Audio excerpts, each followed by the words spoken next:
Okay, so I've just discussed with Winfried and our little chat channel in the back that we should start now slowly at 5 past so as to avoid us running late. So welcome everybody. It's a pleasure to see you all. At least some of you I see, some of you I just see these little acronyms. So it's lovely that you've turned up here for our online event for the 10th anniversary of the European Climate Research Alliance. And actually, to make things hopefully very fluent and working well, we prepared also a couple of little videos and presentations, and I hope we will have a very entertaining and inspiring afternoon. So we start with a very brief welcome. That's me at the moment, talking from my little study in the southwest of Germany.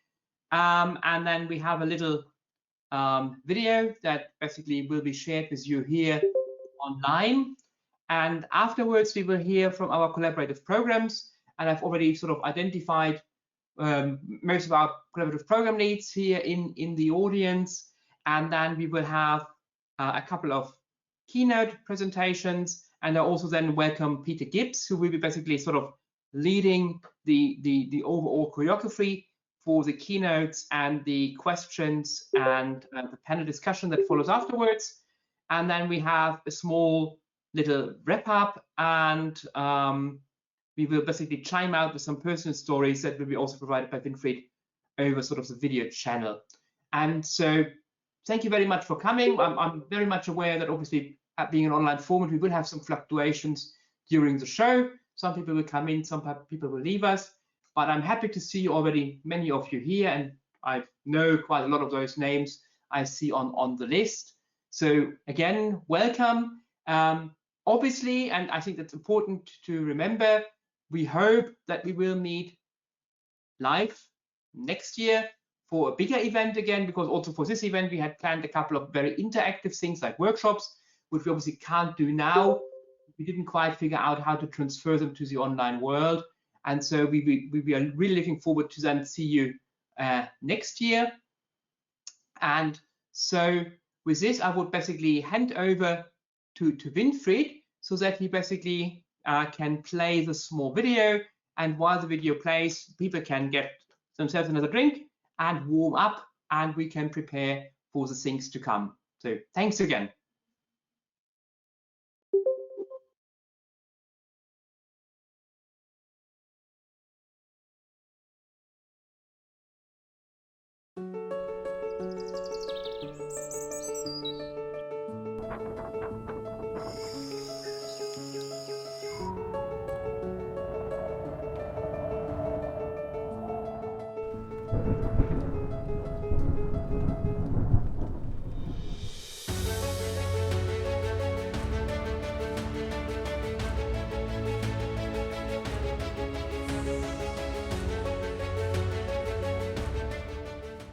ECRA, the European Climate Research Alliance, welcomes you to its 10-year anniversary event, hosted by its chair, Professor Peter Brieseke. Welcome to our 10th anniversary event. Thank you for joining us online today. Climate change is a topic affecting us all. The longer humanity delays meaningful action, the harder the consequences will be. ECRA was founded by climate researchers in 2011 as a network of research-performing organizations represented by highly motivated individuals. 4 collaborative programs were defined to form topical foci. Join us now to learn from our experts and discuss next steps with our ECRA specialists. In a few minutes, Mr. Jean-Éric Paquet will address us with his keynote presentation. We will also hear from Mrs. Connie Hedegaard. We are then looking forward to a panel discussion with additional guests from the WMO, ECMWF and Carbon Brief. But first, what is ECRA? What have we achieved in the last 10 years? ECRA, the European Climate Research Alliance, is a network of climate researchers from leading European organizations. We bring together, expand and optimize expertise in climate research through a bottom-up approach. Existing national research capacities and infrastructures come together and act as a coherent voice in Europe. Our 4 main research topics, the 4 collaborative programs, are our topical foci. They will be briefly presented after this introduction. In 2011, ECRA was launched together with representatives from the European Commission, members of the European Parliament, Paul Crutzen, the Nobel Prize winner, and our first chair, Karin Lochte, the former director of the Alfred Wegener Institute in Germany. In a recent publication, we illustrated the ECRA activities by two spheres, influencing each other: policy making and networking on the one side, and science on the other. ECRA is actively engaging with many entities to foster mutual understanding and constructive dialogue.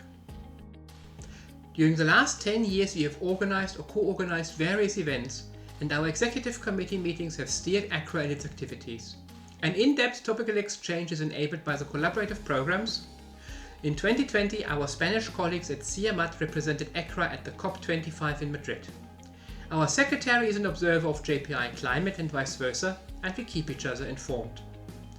Every 2 years we organize our General Assembly. Today and tomorrow should have seen the fourth of the General Assemblies in Brussels. Unfortunately, COVID-19 does not allow this. Instead, we are now looking forward to the 8th and 9th of March 2022 to meet in person. After the launch event in 2011, we organized 3 General Assemblies. In 2015, our motto was New Knowledge for Risk Reduction. In 2017, we discussed climate change in vulnerable regions.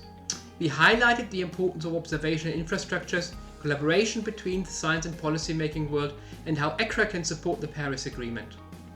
In 2019, our most recent GA, we looked at climate change and actionable information, again with high-level speakers and for the first time using breakout groups to discuss the future priorities of our collaborative programs. To read more about our past events and to keep up to date, feel free to have a look at our web pages. ECRA will continue to bring together the research community and foster an interface to policy. However, we do not want to dwell on the past. Instead, we want to look into the future. What will be expected from climate science in the next year? Where are the challenges and how can we support society? Today, we also want to pave the way for our next interactive General Assembly that will focus on extreme events under climate change, understanding, communicating and managing the risks. Much work remains to be done. Let us explore priorities. Without further ado, please welcome Peter Gibbs, former BBC weather presenter and current board member of the Walker Institute at the University of Reading, and today our moderator. Enjoy the event. Thank you for joining us here.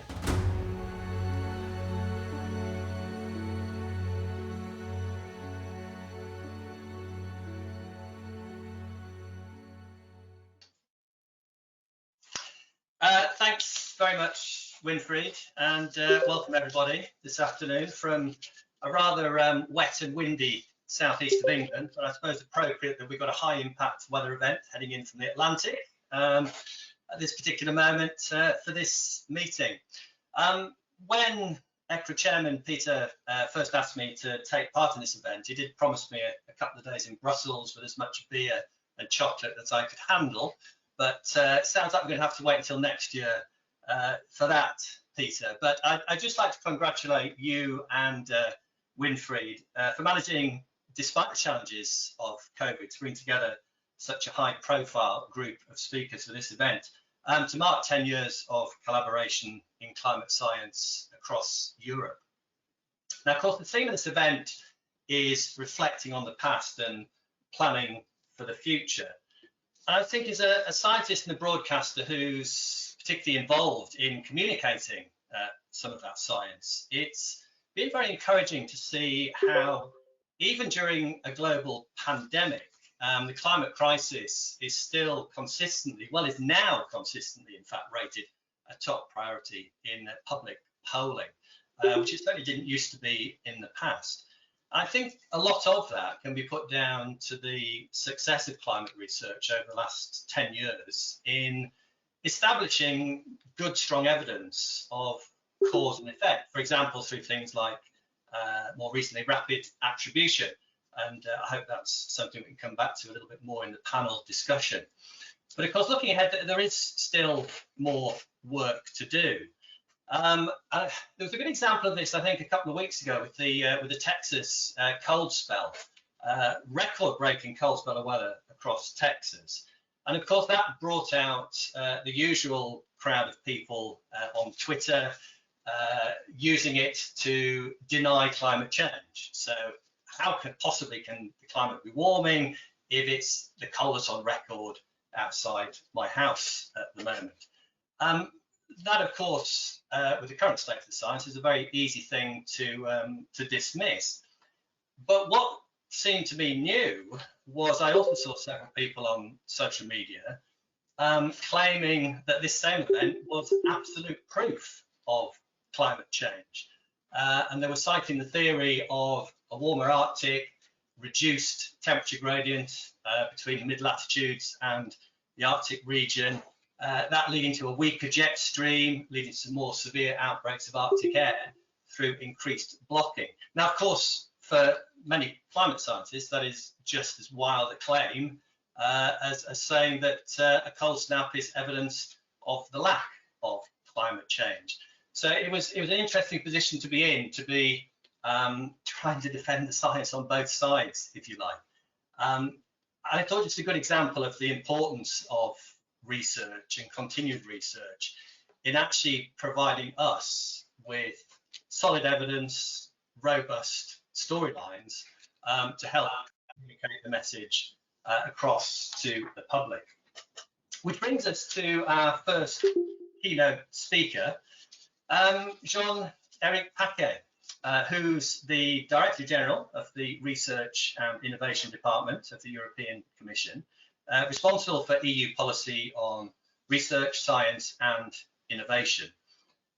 Jean-Eric has had a long and varied career within the European institutions, including our notice, a few years as EU Ambassador in Mauritania, which must have been an interesting position. He was appointed to his current post as Director General in 2018.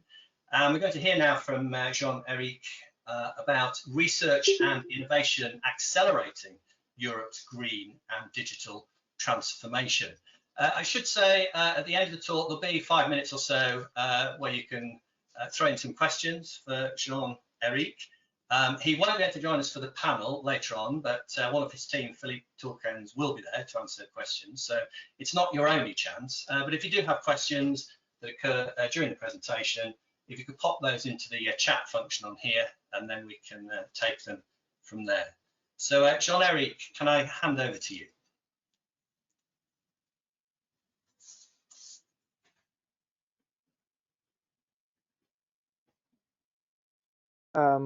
Sorry to interject. First, we have the CPs presenting.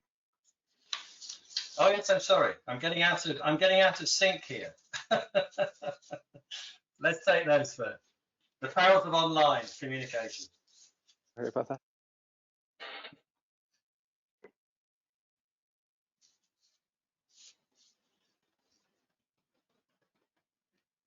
Okay, so Peter, can you hear me? Yes, I can. Okay, so I think that we will start with the collaborative program on sea level change and coastal impact. So very briefly, because we have only 5 minutes, so it's just a very quick overview of the work we did in the last 10 years. Actually, why do we need a CP on sea level change? Yes, I mean, the explanation are quite obvious, because the present day sea level rise is a major indicator of climate change. This is what is also claimed by the IPCC assessment report 5. And because the climate sea level rise and its impact on coastal area, a serious implication on more than 10% of the world population that is currently living in the coastal area that are less than 10 meters above the sea level. Actually, the scientists predict that even if the world manage the limit to the global warming to 2 degrees, actually the sea level may still rise at least 70 centimeters more by the end of this century. And so there will be a sort of radical reshaping of the world's coastline, affecting hundreds of millions of people in the process. So this is why we need a CP on sea level rise. And what about, I mean, the where we are now actually in terms of sea level rise? Actually, if you look the last, let's say, 12 years, from 2005, 2007, we already gained something like 4 centimeters at an average rate of 3.5 millimeters per year. Actually, this is just the global mean sea level, so it seems very few, little, let's say, numbers, but this is just a mean global. And at mean global, let's say, level, actually, the sea level is mainly due to the melting of the glaciers, the Greenland, the Antarctica, and the thermal expansion. So we can say that approximately 60% is due to the adding water in our ocean, and 40% to the thermal expansion of the ocean. But if we just look a little bit back in time, starting in the 90s, we see that we have already gained more than 8 centimeters.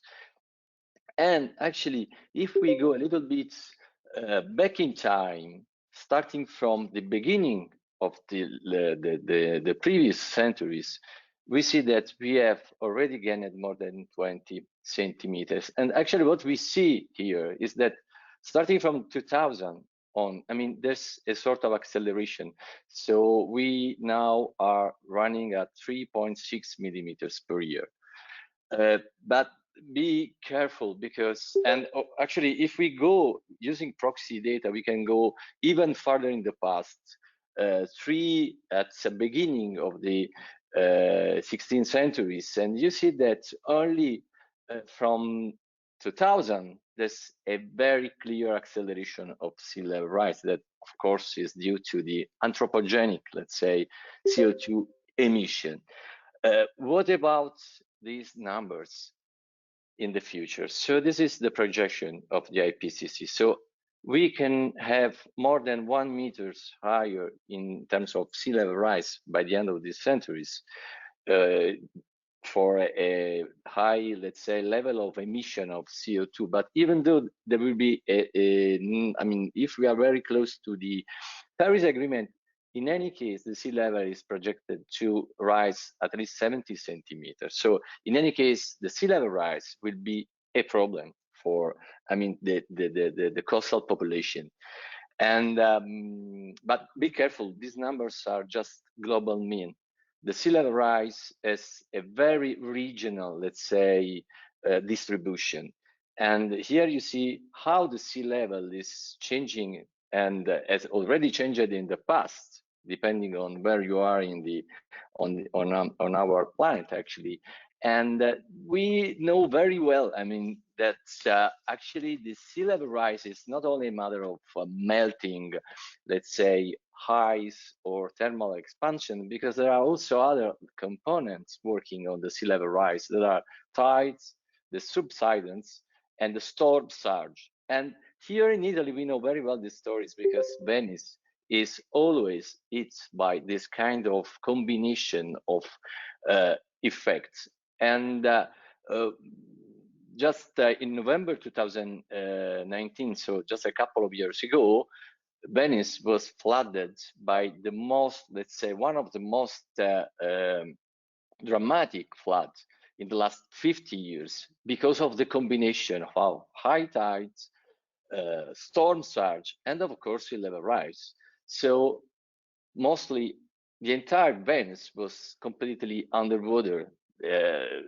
And actually we had something like 1.80 meters of high tides just inside the lagoon.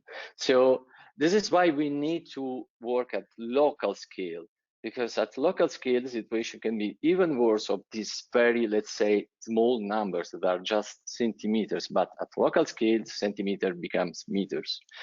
And so this is why the ECO collaborative program on sea level change is working, I mean, on coastal area and also on coastal, let's say, management. Actually, our focal basin are, of course, the Atlantic basin, the Baltic Sea, but also the Mediterranean and the Black Sea. And the idea is just to have an integral view of the problem at regional scale. That means also to look at not only observation modeling, but also technological and nature-based solution to face the problem of the sea level rise. So we are, how to say, also try to work toward a sort of climate service, coastal climate service. And to do that, actually, we had a number of workshops and General Assembly in the last 10 years. Actually, we had more than 10 workshops that were just dedicated workshop on sea level rise. And thanks to these workshops here, you just can have an idea of the level of this workshop. So we had one in Utrecht, one in Hamburg, one in Mallorca, Bergen, Rome, and so on. And we also had a coastal sea level and impact adaptation special issues, but also position papers. So thanks to these workshops and so on, we made a sort of network at European level. And thanks to this network, we were able to win this, let's say, European project that is, the name of the project is Coastal Climate Core Service. So we succeed at least in produce a successful, let's say, proposal to create the first climate services at coastal level. So this is one of the achievements of ECRA in the last, let's say, 10 years. And this is what we are going to do, because the project is starting in September, actually. And we will provide to the Commission, at the end of the story, the entire project, a web platform in which we can give information to stakeholders that are, I mean, port management, the civil protection, and so on. The key information to be prepared to the sea level rise, and also to be prepared to put on the table mitigation and adaptation measures. So what about the future of our collaborative project? Here you see what are on the table now. So we want to work on multi-stressor effects along the coast.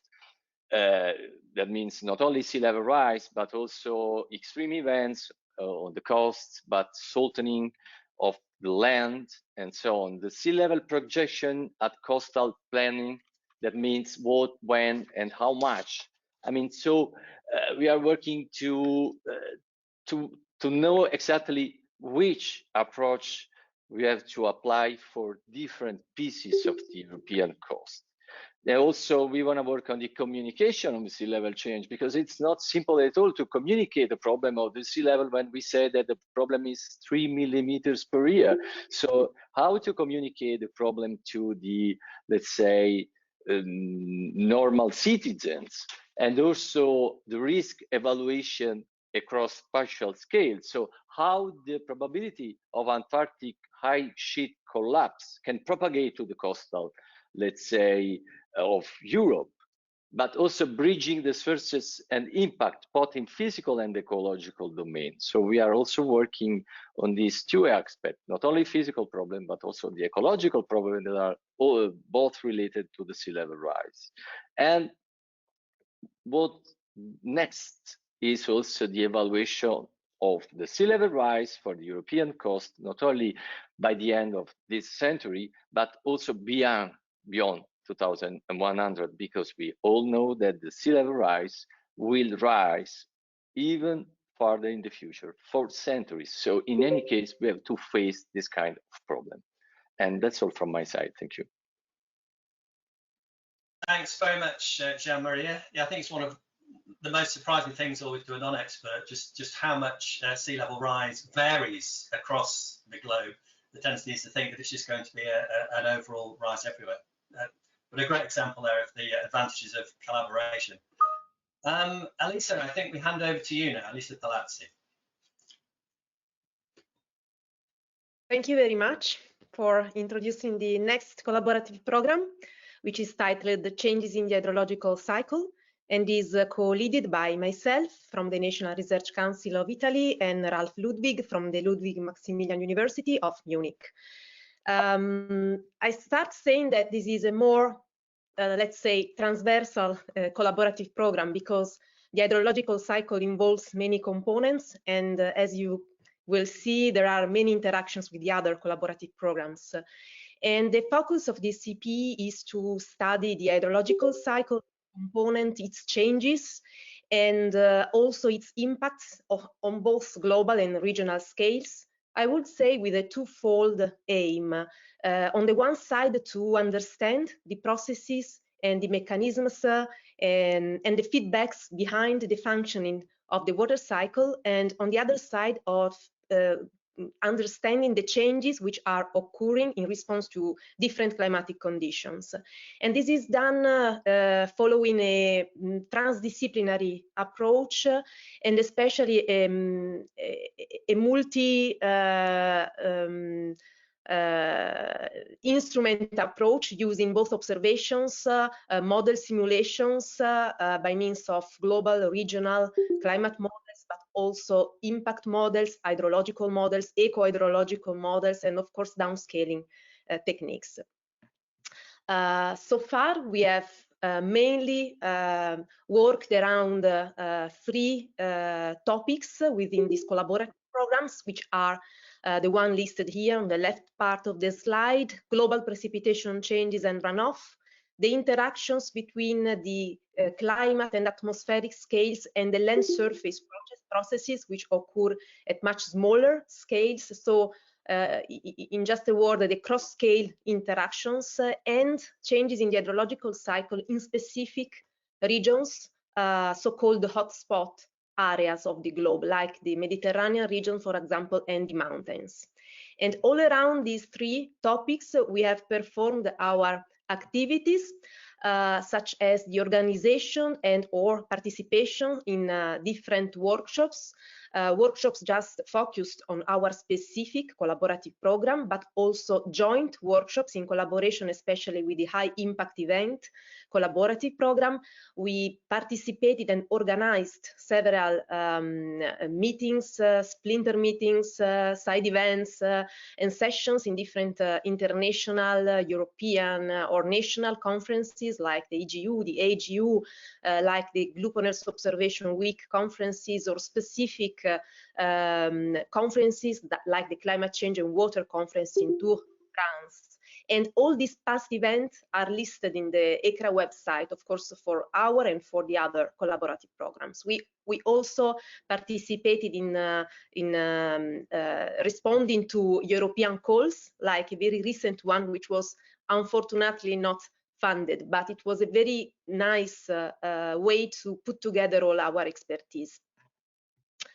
And in fact, we established during the years a very wide network of connections, also into our internal and existing collaborations with international networks and initiatives like Copernicus, like GMS, like the Group on Earth Observation initiatives, for example, Geo Mountains, which is co-led by myself in this case, but of course there are many examples, the Belmont Forum, and our participation in several European Horizon 2020 or past FP7 projects.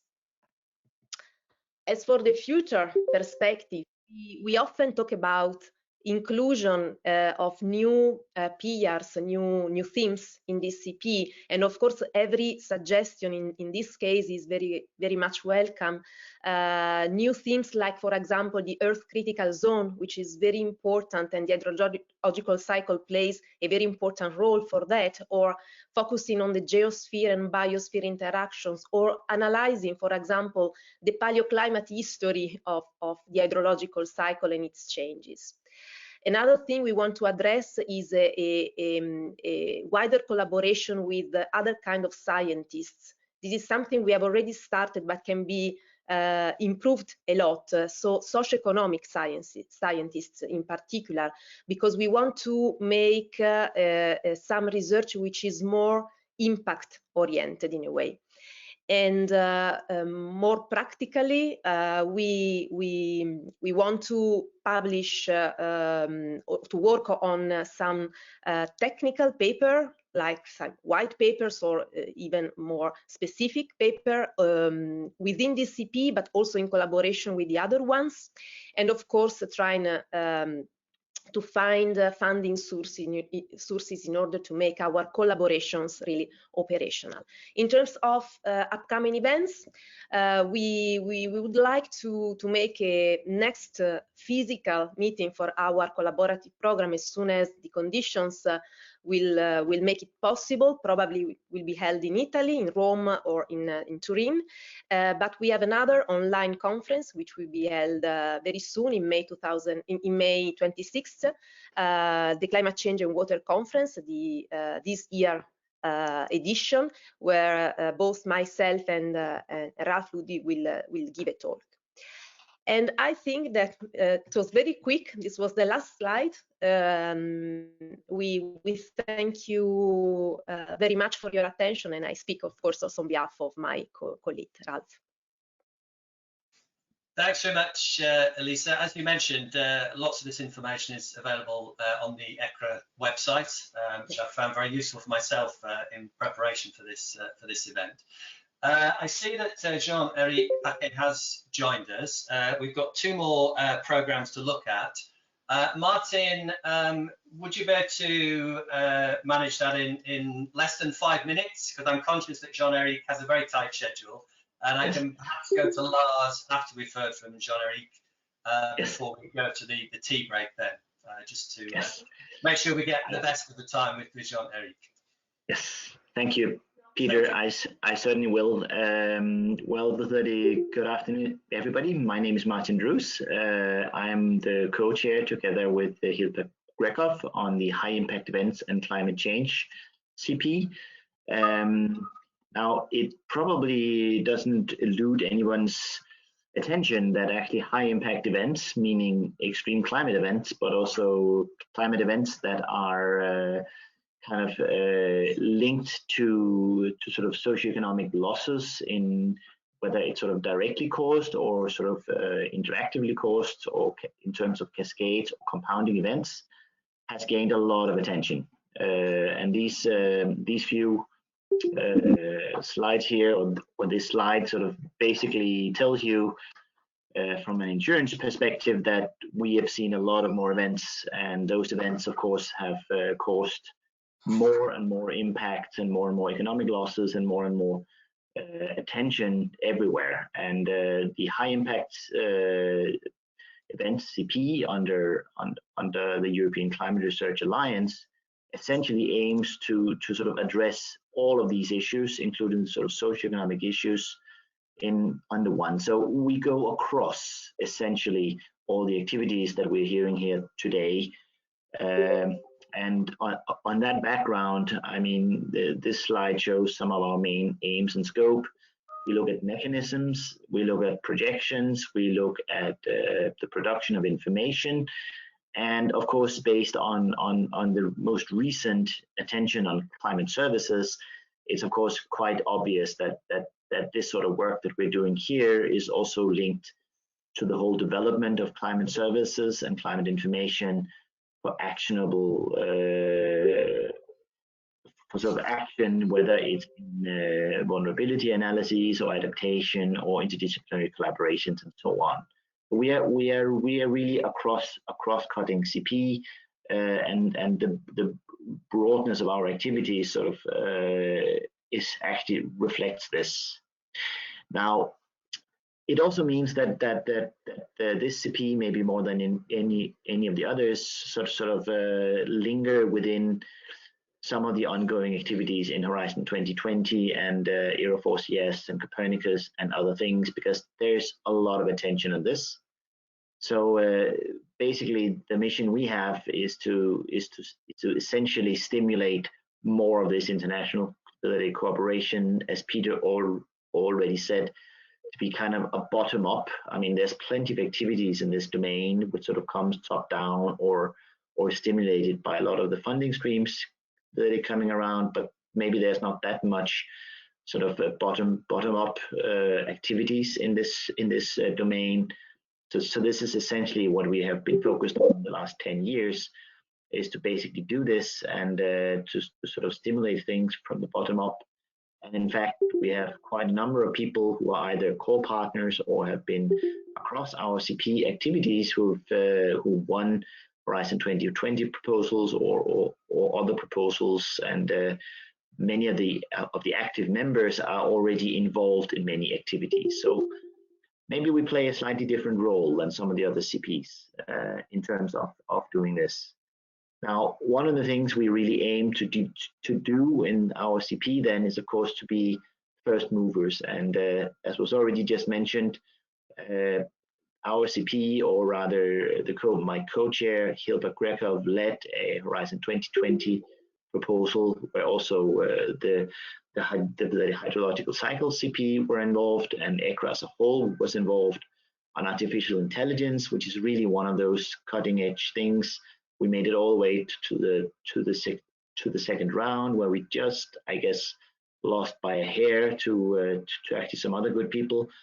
And but it was a process of a whole year, and it was really fruitful to actually embrace this new thing. And it's just an example of one of those things that we actually take up and we run and we try to advance and sort of broaden it out. And over the course of this year, I'm sure a lot of the people who did not win in the end some of these proposals by the European Commission have been brought up to date and sort of been brought into the loop due to some of the activities that we actually ran in parallel. Thank you, Martin. Would you be able to wind up? And I just have one single slide left, which is essentially this one, just sort of, which is just to actually exemplify some of the many different things here exemplified by some of the activities that my co-chair is involved in: health, mitigation, adaptation, and so on, which involves not just us, but everybody else. So this is basically all from me, I think. So, well, and more of the information can be found on the ECRA website. Many thanks, Martin. Interested to hear you talk about the bottom-up approach, which is something we're particularly interested in the organisation I'm involved with, the Walker Institute at Reading University. Again, perhaps something we could discuss in the panel session later on. Okay, now that I've got back into sync with the order of proceedings, I'd like to welcome Jean-Éric Paquet, who I see has joined us. Thanks very much, Jean-Éric. I've already introduced you earlier than I should have done, so everybody knows the background and what you're going to talk about. I'm conscious that your time is precious and limited with us, so let me hand over to Jean-Éric to talk to us now. Jean-Éric, are you with us?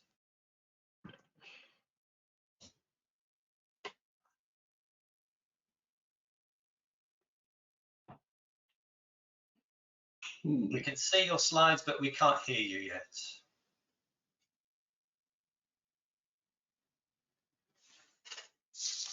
He had connections problems earlier, so he basically went out and wanted to come in again.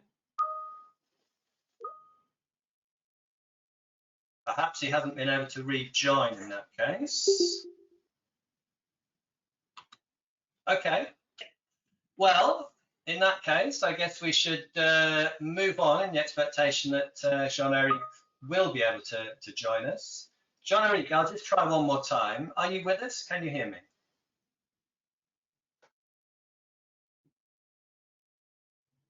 No, it doesn't seem like it. In that case, no, it seems like he's having problems. Okay, well, should we take the fourth program then from Lars? Well, hopefully we get a chance to get Jean-Éric back again. Lars, over to you. Okay, thank you, Peter. I'll be ready. I will shortly present Arctic Climate Stability and Change, which is the last cooperative project then. So talking to you from a very stormy Bergen today as well, a little bit closer to the Arctic than most of you. So, yeah, just flip. So most people know that we have lost some Arctic sea ice. If you look at it in summer, which is the most... Sorry, Lars, I noticed that Jean-Éric just appeared there, but he seems to have disappeared again. So let's carry on with you, but just be prepared. This is like doing live TV. When there's breaking news, you're in the middle of a weather presentation, and suddenly there's breaking news, and you have to drop out and go to that instead. Yeah. I'll be down. I only have 3 slides, so I'll. So yeah, 6 times the area of France is the estimate of how much loss we've had of Arctic sea ice in summer. That's a huge number. A way to calculate the loss is done here very simply, but broadly speaking, we're losing 1 soccer field of Arctic sea ice every second if you calculate change over the years we have observation. So that's a very large loss of, and that's why I think Arctic sea ice loss is the most visible, consequence of global warming to this day, I think. So next page, Fred, if we're still hanging on here. So clearly the Arctic sea ice is caused by CO2 emissions, and there's actually a surprisingly linear trend. So you can say that 3 meters of Arctic sea ice loss equals 1 ton of CO2 emissions. So by having this meeting online and not me traveling from Bergen to Brussels, we've saved 2.25 meters of Arctic sea ice.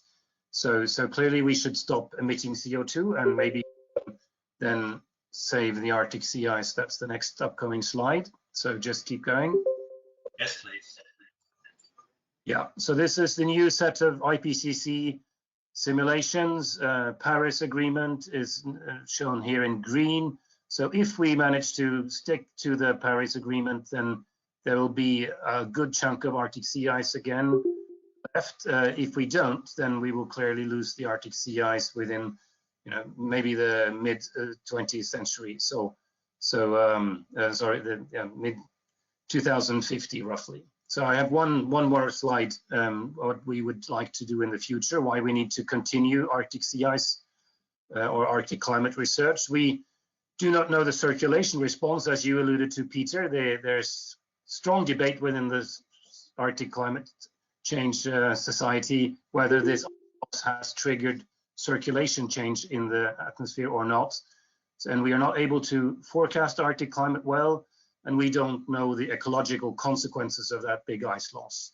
And we're not really able to explain the natural climate variability that we see. So those are good reasons to keep working on Arctic research in the future. And there's lots of projects that do that, also partly originating within Arctic ECRA. So that's it for me. Hope we have the main speaker with us now. Thanks very much, Lars, and good luck with the storm. It's looking quite interesting the next 48 hours. Okay, I think we still don't have Jean-Eric. Can I just check? Are you with us, Jean-Eric? No? Okay, I wonder then, Connie, I can see you're with us, Connie Hedegaard. Would you be able to jump in to fill the gap? I'll take you as you're here and hope we can get on later. Just bear with me 1 second, because I'm getting a message here.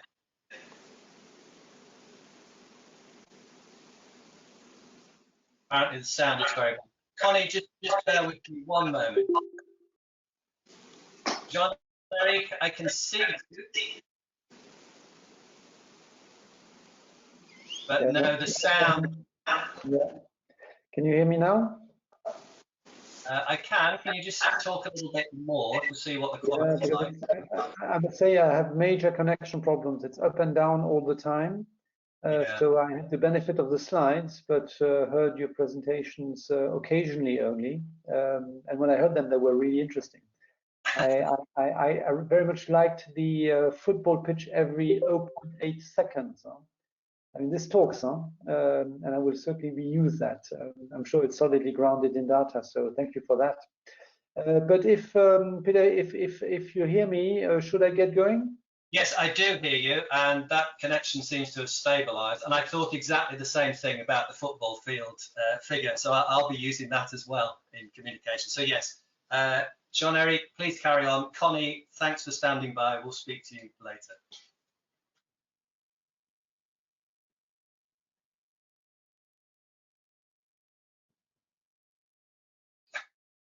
Well, we did hear you, and now you've gone silent. but you're not muted. So there's clearly a connection problem. Jean-Eric, can you hear me?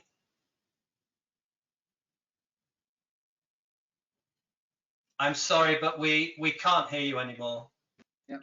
It's gone. Yeah, yeah. And now you're back again. Yeah, now I'm back, exactly. I don't think we can rely on it, unfortunately.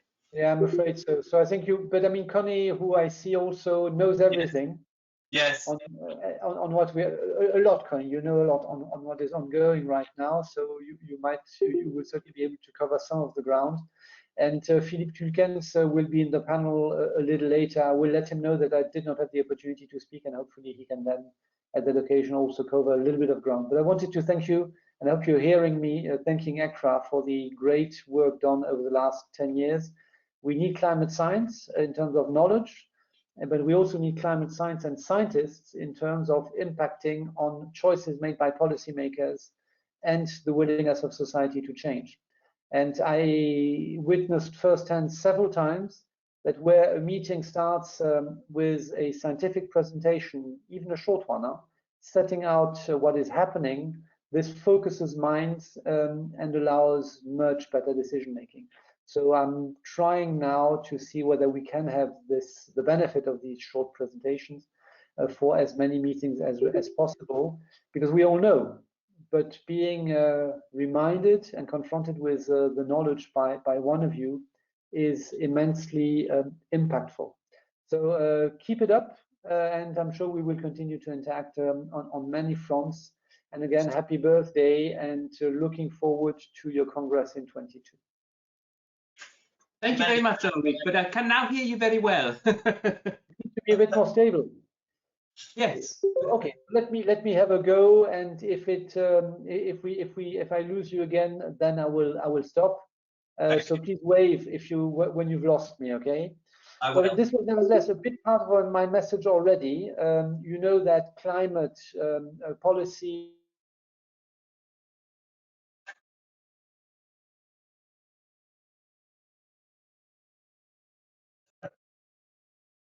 Sorry, but thank you for your message. I think we'll have to leave it. But thanks very much for trying so hard to join us.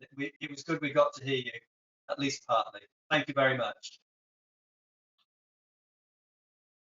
So Connie, thank you very much for standing by.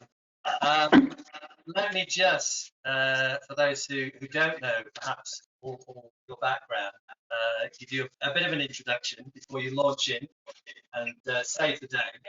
Connie Hedegaard, who's had a long and distinguished career, I think it's fair to say, in European and global climate policy, serving as Danish Minister for Environment and later Climate and Energy.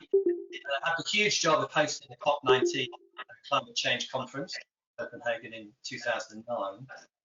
As European Commissioner for Climate Action from 2014, Connie led the negotiations towards the adoption of the EU 2030 Climate and Energy Framework, represented the EU in international climate negotiations as well.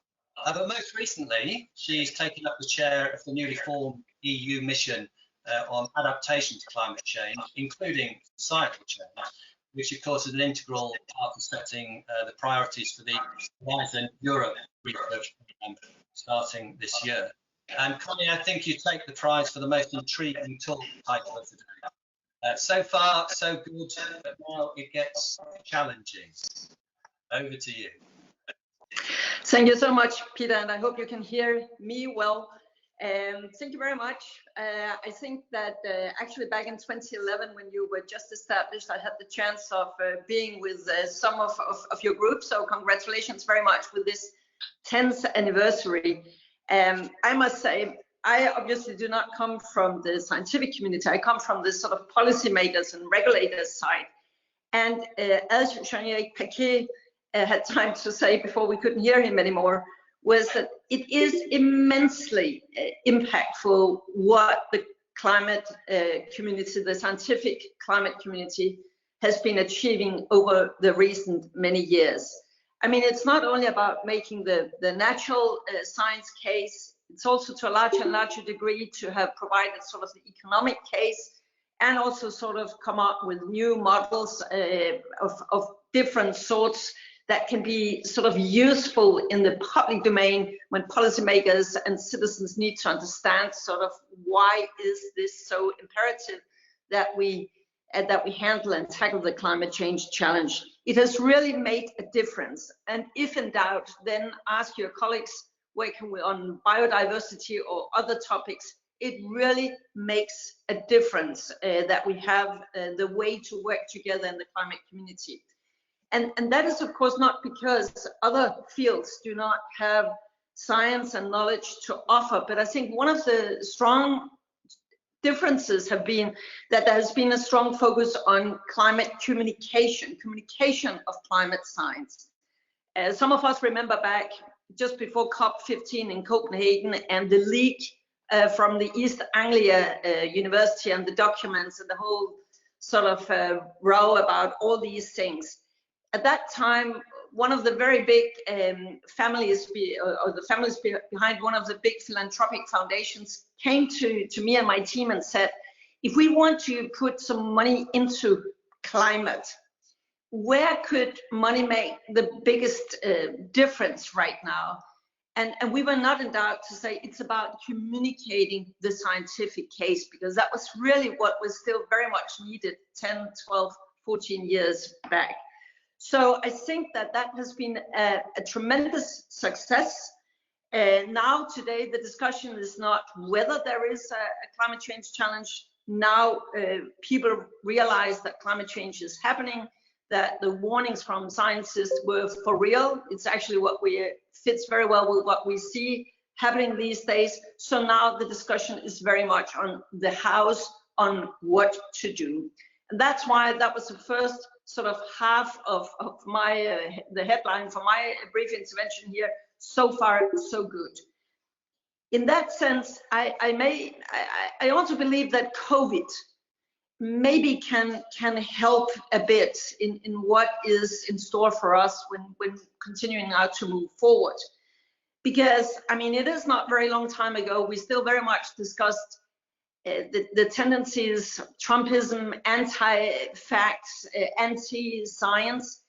And now suddenly, because of the pandemic, the whole world has witnessed firsthand how costly it is not to listen to the warnings of science. And what the world has also realized is that when you really have complex challenges that must be tackled, the only thing policymakers can really do is to reach out to science and say, please help us. We need your help. We need your knowledge. We need to pick your brains. Then the other half of the headline for my intervention is then, but now it gets challenging. And why is that? Because now when we have to focus on solutions, scaled solutions within a tight time frame. I mean, it's probably the biggest challenge our societies have been faced with for decades. So how can the climate research community contribute? Well, I would say first, of course, continue to do what you have been doing all the time to elaborate and work on and develop the scientific case. Of course, there's still a lot we don't know, and there's a lot of work to be done there. Also, as I mentioned, the economic case, still a lot to do in that field. But I think that we need to be better at, and now again, I know the knowledge is out there, people are researching, doing research on this, but seen from a policy side, the social science has not been enough into the picture. We need the social sciences, the humanities, a lot about behavioral science, values, ethical questions. So when we talk about interdisciplinarity and cross-disciplinarity, and who don't talk about that these years, but we really need to make it a genuine exercise in the way we work together, cooperate at the universities. I mean, again, we have seen it with COVID-19, how many disciplines we really need to have to interact with each other in order to sort of make the right decisions and to come up with the right solutions. That is also another, there is another of my hobby horses, you could say, and that is how to be better at bringing knowledge to the table. As I said, the climate science community has been better than many, but still, decision makers right now in politics and in business, they need to tackle tremendously difficult issues in the next few years to come. I mean, to deliver on the at least 55% reduction in emissions in the EU, 70% reductions in my own country, Denmark, just to take an example, it requires cooperation like never before between the public and the private sector, between different policy levels, be it, for instance, European, national, regional, local, between different policy levels. Our governance model, the way we organize society, the way we administer societies, really have to adapt, have to be modernized in order to cope with the timeframes that we really have to tackle here. So I think that what the policymakers are faced with is a complexity that the systems are not really well fit to handle. And maybe the biggest challenge, the biggest issue in the years to come is when we're going to implement this, to do what science has recommended that must be done, how to avoid further polarization, for instance, in Europe on this. I think it's one of the biggest dangers that we are faced with right now. It's also what keeps policymakers, what make them hold back a bit and not dare to take maybe enough big steps in order to sort of really implement things. How to make the transition needed in the time frame available and still carry the citizens. I think here is a tremendous challenge to our whole system and to our whole sort of business as usual. In other words, how to secure democratic inclusion and participation, how to have new ways of deliberative democracies, not just, you know, here and there, but as a new modus operandi. Also here, I really believe that policymakers need help from scientists knowing how really to do that. They need your input.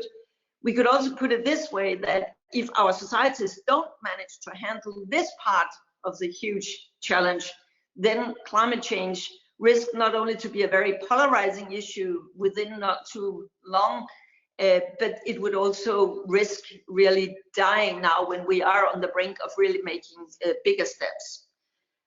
Also, I think that one area where also we need to sort of couple between different fields of expertise and science is also how to make much better use of the digital tools. It's as if we have silos here with green solutions, climate research here, and then, to put it a bit too simple, I know that, but how to use the many digital options there, big data, artificial intelligence, how to somehow make that a tool that can help us to fulfill on all the ambitious targets. When it comes to participatory initiatives, also there, the digital tools could be used much more, but I think it's a more general thing. We need to become even better to integrate digital solutions when we identify how to implement and deliver on all the nice words. Again, science here is very much in demand.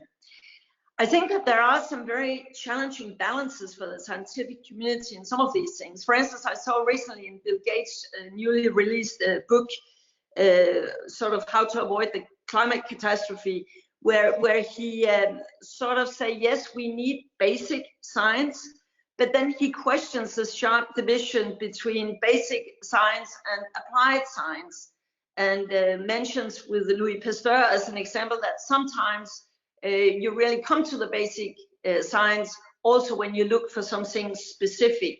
There is a balance there between, scientific freedom and integrity, and yet while at the same time can you contribute to the solutions and work with the businesses that are delivering these solutions.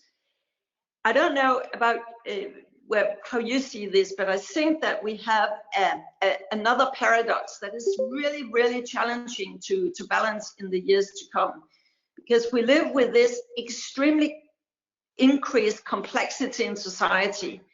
And there is this very, very strong time pressure on the decision makers.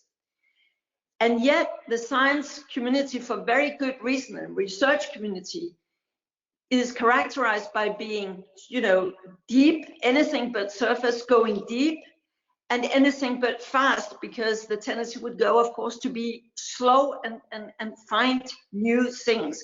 How can we somehow ensure that we are now not making the gap between what is in front of decision makers when they take decisions and the knowledge that is there somewhere out there?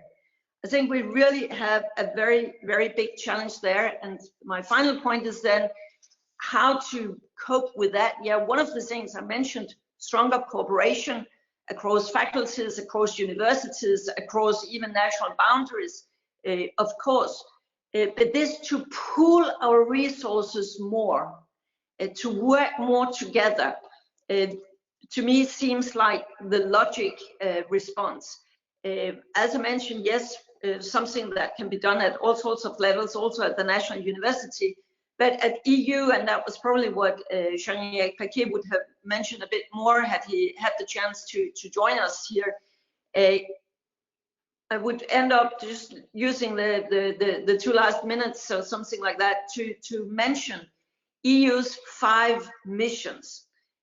As you will probably all be aware, these 5 missions have been set up. The idea was to try and pool the resources in a different manner that we normally do in Europe in order to shortcut to better solutions faster. The 5 missions were on soil, on cancer, on oceans, on cities, and then on the one I'm chairing, namely on adaptation to climate change and societal change. You will understand that the last one can be rather broad. The scope is quite broad, but obviously the idea is right and the idea is obvious. However, I can also say that it's easier said than done, because how do we really do that? How do we really pool our resources? What we are trying to do is to work with 100, respectively 200 regions in Europe in order to try to link between the practicalities out there, the barriers, the problems, the challenges that they are faced with, and from that also deduct where are there some knowledge gaps, where are there areas where it would make sense to end up in having some new calls on the Horizon Europe. I can tell you, we very much would like to have your input also in that work, because just to get an overview of what kind of research is already out there and really to understand where can such a project really make a difference, I tell you that is not an easy task. The timeline right now is that we have to come up with an implementation plan before the end of May, basically, and then before the summer holidays, the Commission will decide which missions will get the green light and continue. And when they get the green light, that will then be the next steps will then be that some of it will be transformed into some scientific calls. But again, very much an invitation to you to reach out to us if you have some input as to where the real gaps are. And you can see on our website, on the website also of Horizon Europe and DD Research, there you can find some of our scoping paper and things like that. And any input there would be most welcome. Thank you very much, Peter. Many thanks, Connie, for stepping into the gap. That's really interesting stuff. We've had one or two good questions for you as well, but I think what we'll do, as you're able to join us for the panel discussion later, I'll bring those in there because they're very relevant to what you were actually talking about. It also looks like we might be able to get Philippe Tulkens to give the talk that Jean-Eric was going to talk, so that will work very nicely after the break, so we'll discuss with him then. So we are a little over time, so I think what we'll do is we'll take a short break now. We'll work out what we're going to do after the break, and then we can carry on from there. So what is it, 22? So if we could just reconvene in 10 minutes perhaps, then we'll be back on schedule. Just enough time to make a cup of tea, get yourself a brandy or a whiskey, whatever takes your fancy at this time of day, and we'll reconvene at 10 minutes to the hour. Okay, thank you. See you there.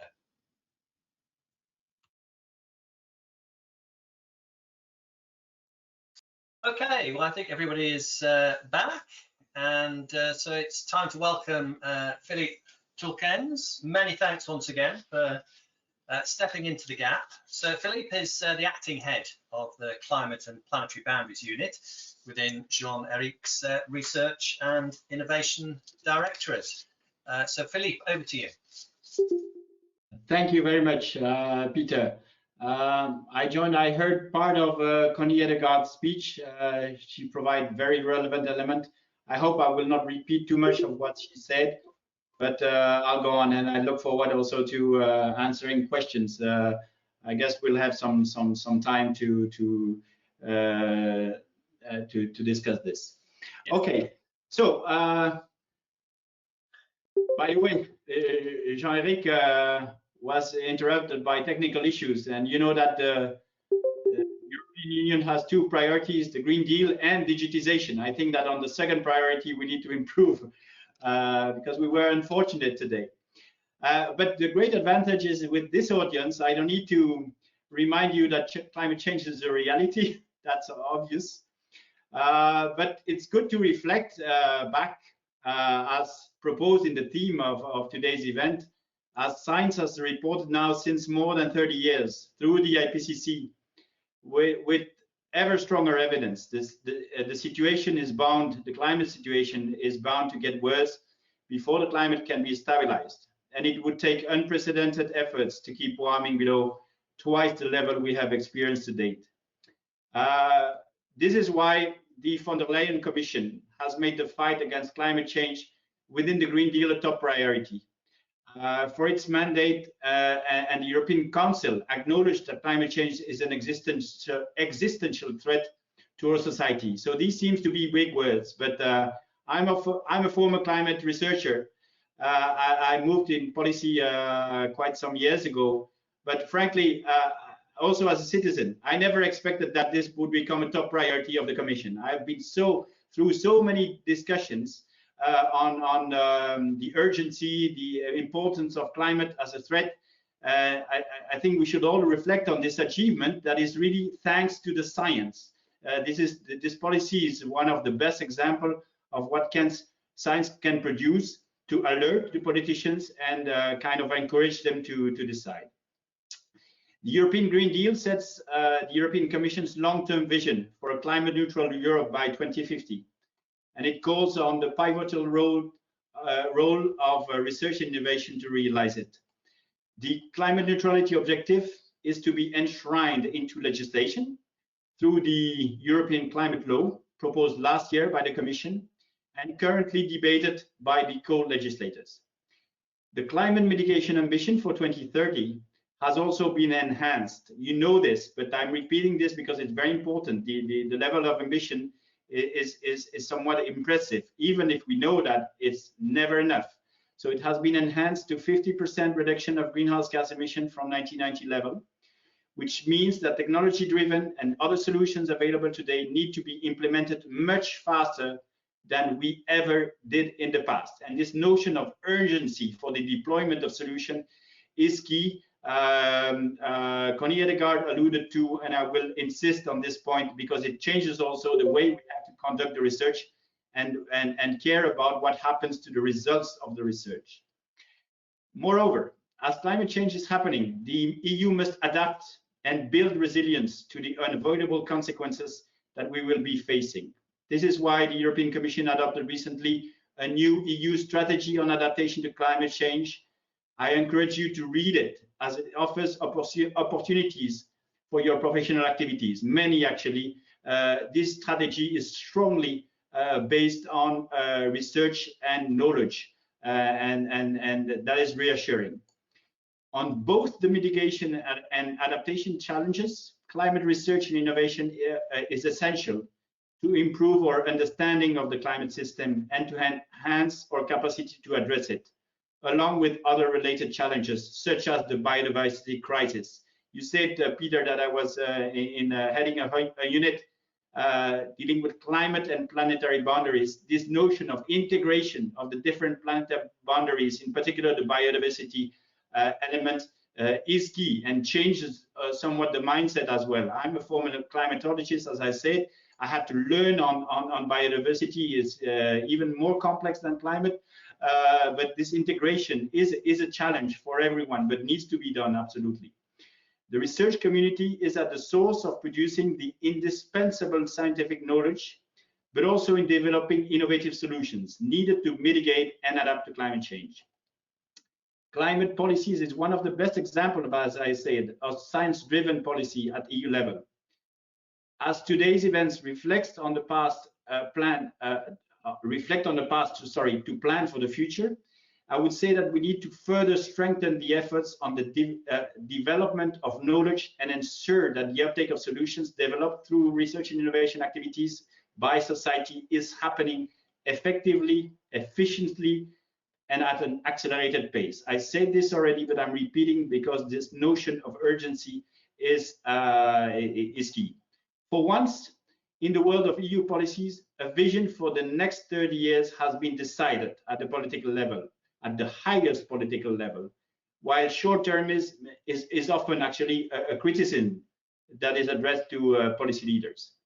The research and innovation communities should now seize this opportunity and forcefully contribute to the massive transformation of society that has been decided on both the mitigation and adaptation aspects of the climate crisis.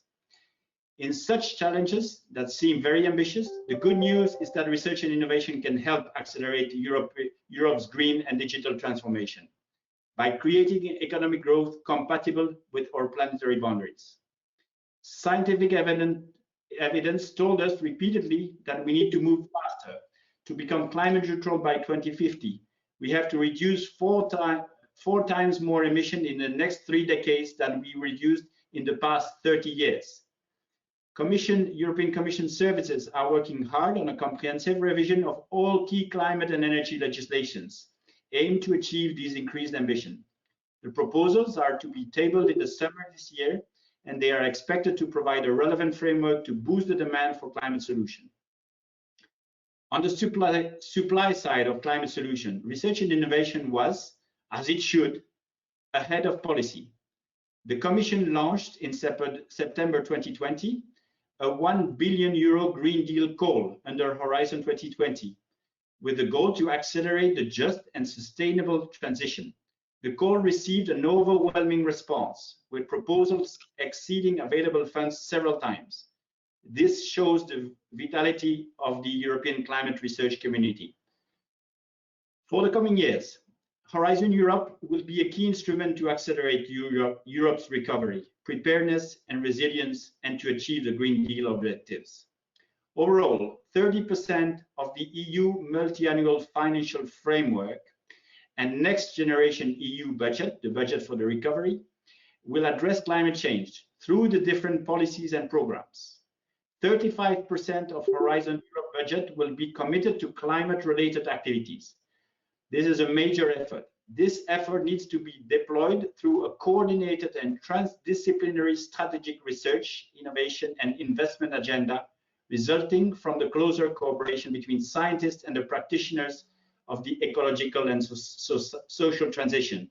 I heard this part also from Connie Hedegaard. She insisted on this transdisciplinary approach and to get closer to the politicians. I saw also that in the chat this was being discussed. I praise the scientists who engage in this activity that requires patience, pedagogy, but it's really necessary. The European Climate Research Alliance is active in the upstream component of research and innovation value chain. Advancing climate science is essential to lay the foundation for the societal transition towards a climate neutral and climate resilient society by 2050. Your work will further our understanding of the past, present, and expected future changes in climate, its implication on ecosystems and society, the implementation of effective mitigation and adaptation solutions. It should also build user-oriented knowledge supported by improved Earth system and integrated assessment models, which will inform human response to climate change. The IPCC assessments reports to be published this year and next year will inform the policymakers on the consolidated messages from scientists, and very importantly, the climate research community will report on the remaining knowledge gaps. We need to mobilize significant investment to make our climate integrated assessment models more accurate at the global and regional scales. Beyond modeling, more activities are needed on climate observation and the analysis of climate processes that are not yet well understood. This is what the first calls of Horizon Europe will do through the investment of more than 250 million euro over the years 2021 and 2022.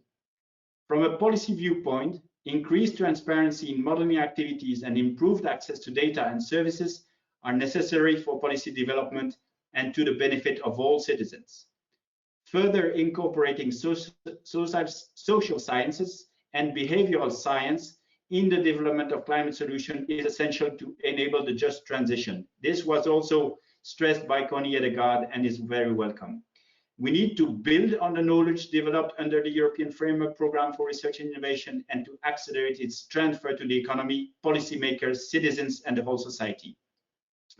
You know that a few months ago, the European Commission adopted a policy proposal to reinforce the European research area.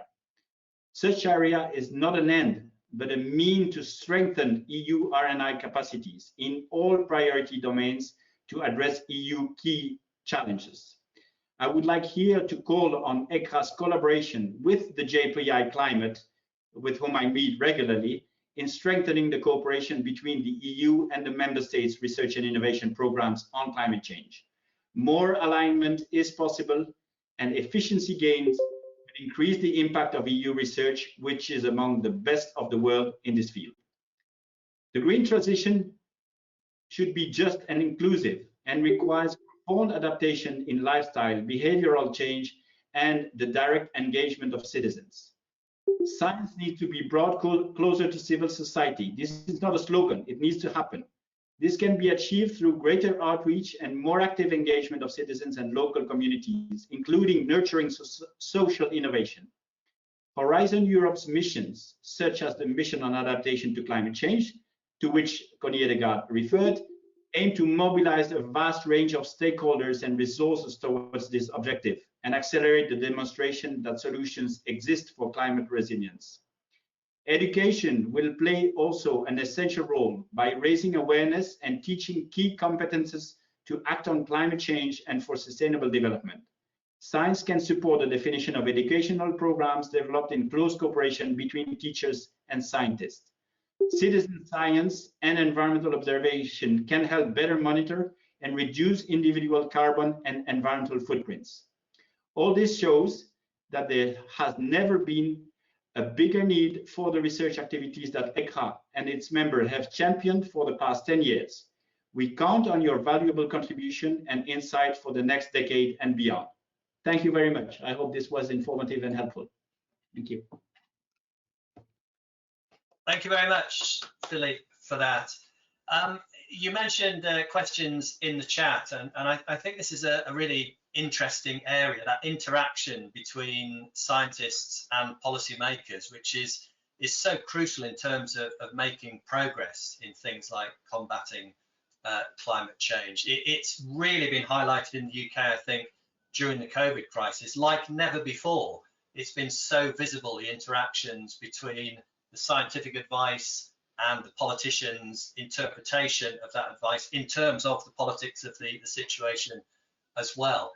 I wondered, you know, particularly you as somebody who's kind of crossed the divide from scientist to more into the policy arena. Do you look at the science a little differently now from that side of the line? Yes, you're touching a very good point, because I actually, through my past career, I always worked at the interface between science and policy. I worked as an assistant to Mr. Pachauri, chair of the IPCC at the time, in India, and then I went to the policy. Yes, somehow I look differently at the science, because I realize how difficult it is to translate the scientific messages in a language that is understandable by the politicians. Let me take an example that is now in the press every day, of modeling, and the way model results are presented to politicians, and the lack of transparency sometimes, or comments on the interpretation of graphics.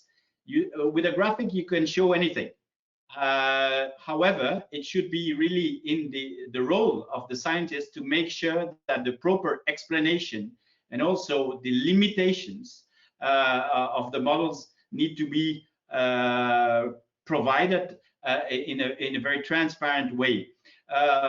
So I look at science differently, although I recognize it's the best method, and nobody has found a better alternative to provide a rational approach. The effort on a sound and scientifically correct communication needs to be strengthened, in particular when speaking to authorities or even the private sectors, because otherwise, if only the graphics are provided, it is subject to interpretation and usage by lobby in an inadequate way. Yeah, that's really interesting. I mean, the question was, in particular, would it be a benefit if some scientists were to interact more with policymakers on a continuous basis, or if governments had more access to scientific counselling by scientists who can speak in a normal fashion, is what the question says. And I guess that's the thing, isn't it? It's finding the right communicators, because there are many good scientists that aren't necessarily the best person to communicate to a layperson or to a politician who needs that interpretation of the message. Would you agree with that? Yes, I would, but I think here we have also on the image Connie Hedegaard. She's the best example of integration of the scientific messages and translating them in a language that is relevant for policy action. She demonstrated that as a commissioner, but also recently also in the board.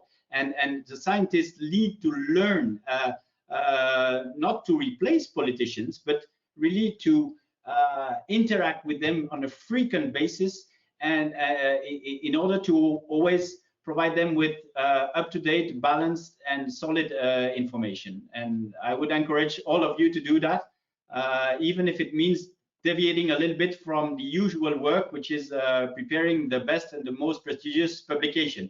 At this stage of the challenge that we have, we need the knowledge, we need the publication, but we need to go beyond this. And maybe the politicians need to learn a little bit in return about the meaning of uncertainty.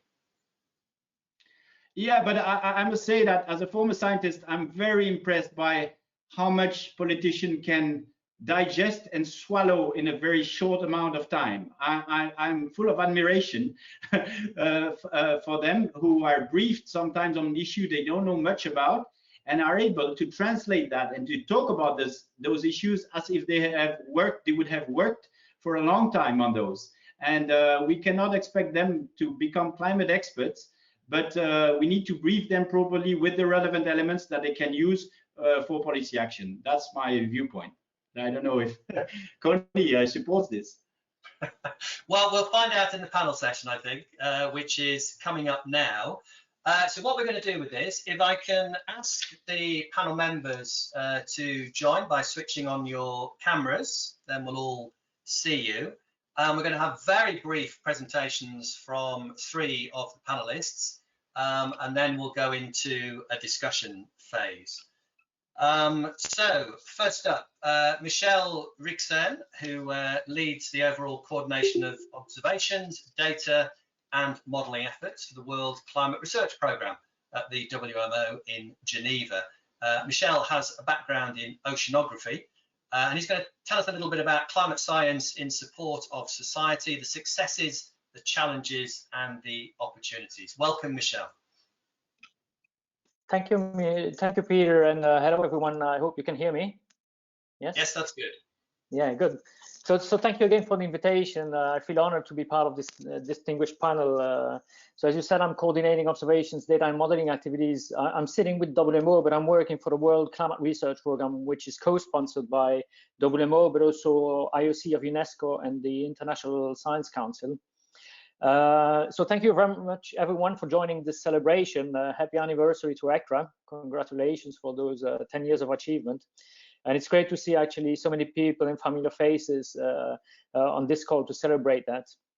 For those who are not familiar with the WCRP, so the WCRP leads the way in addressing frontier science questions related to the Earth system, the coupled climate system, in other words, addressing questions that are either too large or too complex to be tackled by a single nation, agency, or a scientific discipline.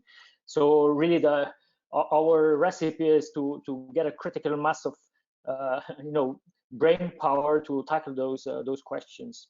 So as such, it's leveraging the power of the broad global climate research community, including, of course, in Europe, and ECRA is part of this picture. WCRP has made major contributions to assessment reports like from IPCC and others, to the global climate agenda in general, UNFCCC, the Global Framework for Climate Services, the Sendai Framework on Disaster Risk Reduction, the UN Sustainable Development Goals, ocean health and so forth. And I will cite a few examples in a few minutes now. Going back to the question of uncertainty, it's good to remind ourselves that climate is basically the statistics of weather, right? And the approach is necessarily probabilistic as opposed to deterministic. And so it's really fundamental that we capture the uncertainty. And one of the approach that the WCRP has taken for many, many years and decades now is that we go away from the principle that a single model would just beat every other model and be the solution, all the time and everywhere, basically. And so this is why we have implemented this multi-model intercomparison projects to really come up with an ensemble approach to capture those uncertainties, which ultimately are allowing us to assessing risk and also come up eventually with solutions. And so this requires, of course, a large community coordination to get those critical mass of model runs, basically, not from a single kind of core, dynamical core, as we say, but from a diversity of models which have different DNAs, so to speak. I will cite a few examples of the WCRP success here. Climate data records and reanalysis have been, milestones in the history of WCRP to build historical reference data sets to understand the past climate, but also to help further develop models, correct them, and evaluate them. You might be familiar with the coupled model intercomparison project, which is one of the flagship projects of WCRP. It has made major delivery on climate projections, making their way, in terms of analysis in the climate assessments. And that supports also climate policy in terms of mitigation and adaptation. We are now in that sixth cycle of CMIP, which has, for example, refined uncertainties on climate sensitivity. Another example is Cordex. That's the brother of CMIP, basically dealing with region downscale projections tailored to end users, supporting adaptation. And Europe has contributed tremendously through the Euro Cordex effort. And we have a number of people online who have been actively engaged in that.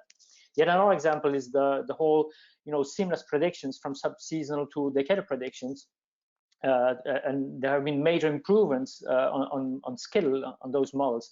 And those examples are gradually now making their way into operations and services, not only within WMO, but also in Europe through climate services of the Copernicus Climate Change Service, for example. All that has leveraged, the fundamental science developed over decades. We have our own core projects within WCRP like Clavar, GWEX, CLIC, Spark, which you might be familiar with, but also we're working with many partners, and ECRA again is one of them. Also fundamental is the principle that we have open and free access to our data along fair principles. And the data infrastructure, for example, supporting CMIP and Cortex is the Earth System Grid Federation for the time being, the success of which has largely can be attributed to common data protocols and standards. And that's really also a key recipe for success. And ECRA and the European Union at large have played a key role in, and support all those efforts over many years now. There are also failures, not only successes. We know that there are still very fundamental systematic errors in our models. We missed, for example, the so-called hiatus, which was an apparent slowdown in global warming, and we weren't just not ready yet and not confident enough in those decadal predictions to actually ensure this was indeed a kind of, so-called hiatus. Other problems like ITCZ, and I could go on forever. So basically, we still have a lot of work to do to improve those models.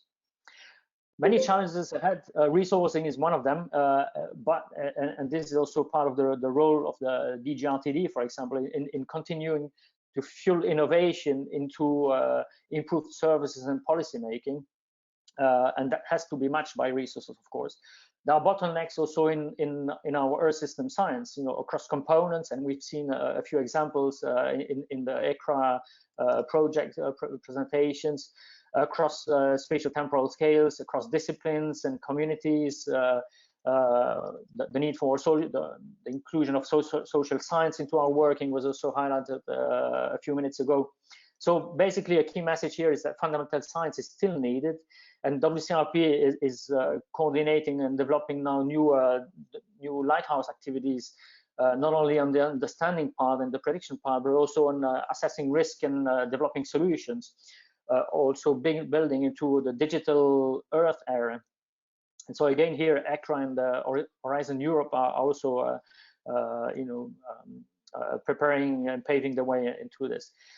Major challenges ahead of us as we try to tailor products to end users. The Moore's law is breaking down. CPU cost is increasing. The databases are increasing big time as well. But yet, so societal expectation is also very high and growing to deliver answers and solutions. Referring back to what Connie and Philippe were saying, and there is a sense of urgency now. So this we have something to sort out very quickly, and this is not the least of the problems. But there are also opportunities through what has been developed in the past. We have now massive information available, not only data, but also information and eventually knowledge. And so that's also a fundamental resource for data mining, for example. Another one is the preparation for exact scale computing and kilometer scale Earth system models. And HiRes, one of the CMIP model intercomparison project, has been paving the way also gradually into that direction. Deep learning and AI was mentioned as well.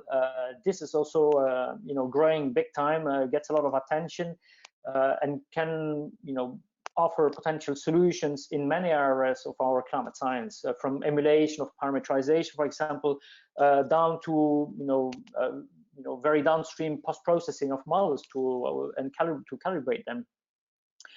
Yet another opportunity is that now that we have many building blocks in place, we can start also closing gaps between research, operation, and services.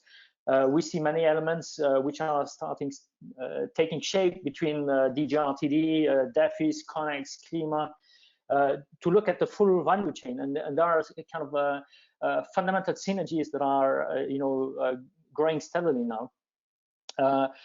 Connie and Philippe also were referring to the Green Deal and Destination Earth. I mean, those are again great opportunities, and we surely, as a WCRP, World Climate Research Program, we look into those bright opportunities for the near future. We have seen many examples of. I'm just conscious that time is moving on. I'm done in 20 seconds. Okay, that's fantastic. So we've seen 10 years of ECRA successes, and surely ECRA is more relevant than ever. So, my recommendation is that the EU and the Commission also makes full use of this fantastic network. So, happy anniversary to ECRA, and I'll stop here. Back to you, Peter. Thanks very much, Michel. One thing that particularly caught my ear there, the need for physical and social sciences to work together on this, I think is certainly absolutely crucial. Okay, well, let's move on now to another fantastic resource, which Carlo Buontempo at ECMWF is going to talk about, which is C3S, and the new requirements for new climate science emerging from the operational provision of climate services. Carlo actually looks after the climate change service at ECMWF. Carlo, up to you. Thank you, Peter. Thank you very much. And thank you all for inviting me here. And I'm really pleased to be here with you this afternoon and celebrate with you this 10 years of ECRA. I guess with COVID, we are all getting used to this virtual meeting, and there is always this double act of the panel discussion and the parallel discussion in the chat that this time is quite actually active and interesting. So I take the opportunity here to expand some of the points that have already been touched in the chat. And I would like, thinking about the 10 years of ECRA, I would like to look at what has changed over the last 10 years. And for me, clearly I have a biased view on climate services and the operationalization of climate services. But I do think this is something that actually has changed quite a bit the landscape. So the operationalization of climate services means having an unprecedented and well-organized connection to a good fraction of the many users of the climate data and information that climate science produces. So if you look at the Copernicus Climate Change Service, clearly I know better than other programs. We now have over 75,000 users who access the data. And to these people, we pass daily some 100 terabytes of climate data. So these are big numbers, and they are quite impressive as such. But I think they are interesting also from another point of view, because they provide us with information on how these users, who are not academic, were also academic, but they are private sector, public organization, international organization, and so on, how these users use the data, what they like about the data they find, what they don't like, what they would like to see there. So I do like to think that this is slowly changing the kind of question climate science is requested to address and answer. And so thinking about ECRA, I think this poses new challenges for all of us that we should respond to. So given the fast pace of this debate, I will just touch on 3 examples. The first example is something that actually surprised me, and has to do with seasonal predictions. So if you look at the seasonal prediction, we have a number of producing centers making their output available, both the numerical output and the graphical output. But if you look at and this is actually the data stream that has the highest percentage of private sector users. And if you look at the way in which these users are using the data, while many of them look at them as a way of predicting the future condition, there is a small but not negligible fraction, mostly related to insurance, who actually look at the seasonal prediction, mostly in the hindcast, as a way of generating event set, as a way of generating pseudo-reality, a bit like the unseen methodology used in the UK, to see what could have happened and has not happened. This means that actually the priority is not so much for these users to improve the skill of the forecast system, but actually to improve the model realism, to reduce the systematic biases that Michel was mentioning a minute ago, or to tackle the issue of drift in the model. So these are a challenge that we possibly wouldn't have given the same sort of emphasis had not been for the user. The second example of these emerging requirements for me is really very much linked to the distillation process. So we have a growing amount of, or a multiplicity of data sources really. The most obvious of which is the ensemble of GCM, but it's not the only one. So if you look at the combination between different RCM covering different domain, combination between high resolution GCM and regional model, constraint emerging from observation and reanalysis, well, you have a variety of signal that needs to be put together and made coherent. And while expert judgment can often help in pulling together all of this, and storyline approach that recently become quite popular is an example of that, is not clear or not entirely clear yet how this can be operationalized for the benefit of society. And if you look at the way in which this information is used, if you look at the ISO standard for climate adaptation, if you look at the data for infrastructural standards, if you look at the task force on climate-related financial disclosure, well, we need to, they ask for that sort of solidity, they ask for that sort of coherency. So the question is, for me, and I was just chatting about that in the chat, it's not just an issue of communication. For me, it's just a rethinking of the downstream part, how we transform that information into something that is actionable through accepted methodology and standard and quality control metrics. The third example, and I wrap up here and I won't take more of your time, for me is about a consistent 4D, four-dimensional reconstruction of the whole planet, seen as a continuum of system rather than a set of disconnected realities. So if you look at the SDGs, for instance, they often require that sort of coherencies across sectors, not the ocean and the atmosphere or the land as different subsystems. And this somehow calls it, and we are collecting evidence of that among our users, highlight the importance of looking at the Earth system as a single element. And this calls for, I mean, this is particularly important for very popular variable like land surface variable, 2-meter temperature for one, or SST, or shortwave radiation, and so on. But you can think more generally about all the ECVs and using the methodology of data simulation that have been developed very much for NWP purposes in Earth system kind of thinking as a way of connecting all this information in a coherent setup and provide those to society. So I guess the super generalization of this will be that all or most ECV could in the future be derived from Earth system reanalysis of some sort, whose estimate will be more accurate than those from any observed system in isolation. Well, this is a bit far-fetched as a future, but is a direction of travel and links quite closely with a number of priorities set by Horizon Europe project and possibly the emerging Destination Earth activity. What is clear is that this is still a bit far, and a lot of research, and exciting research in my mind, is required to get there. Thank you.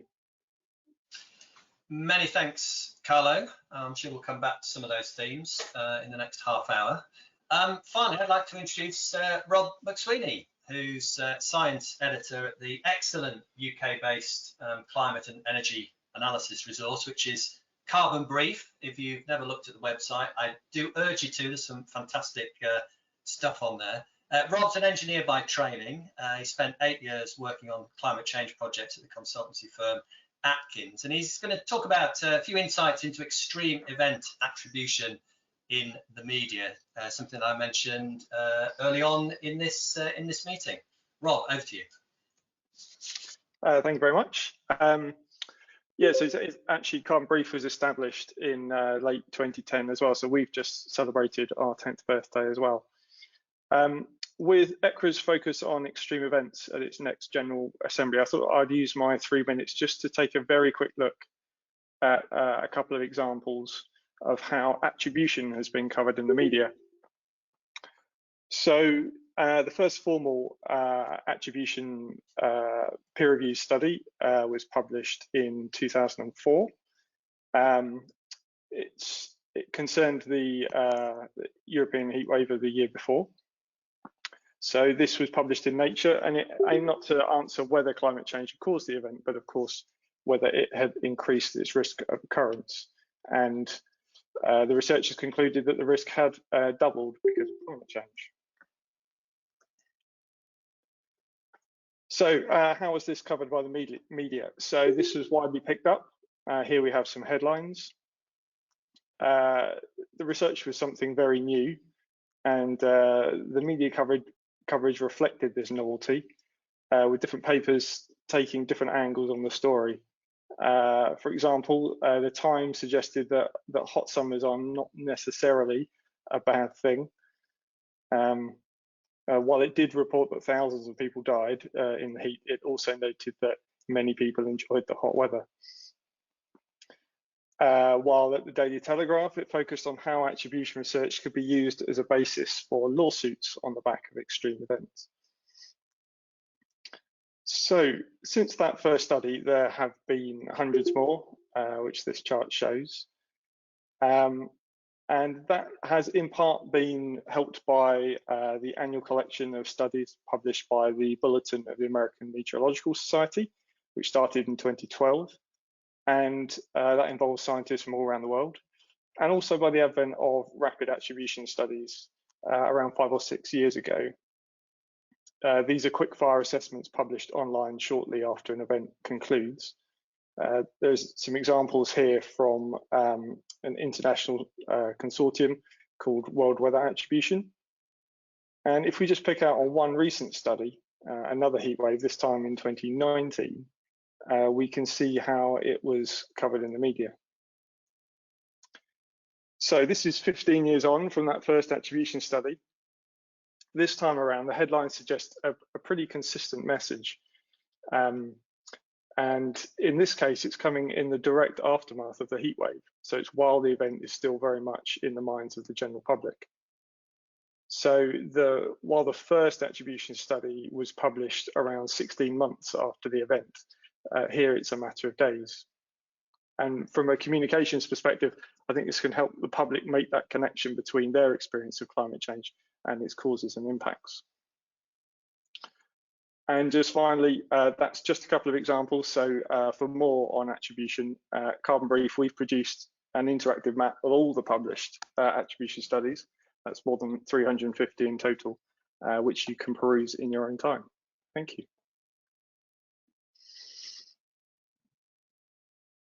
Thanks, Rob. Yeah, that interactive map is fantastic, and I certainly think attribution is a very powerful tool now for use in the media. It's been quite revolutionary. So as that improves, it'll help more and more to get the message across, I suspect.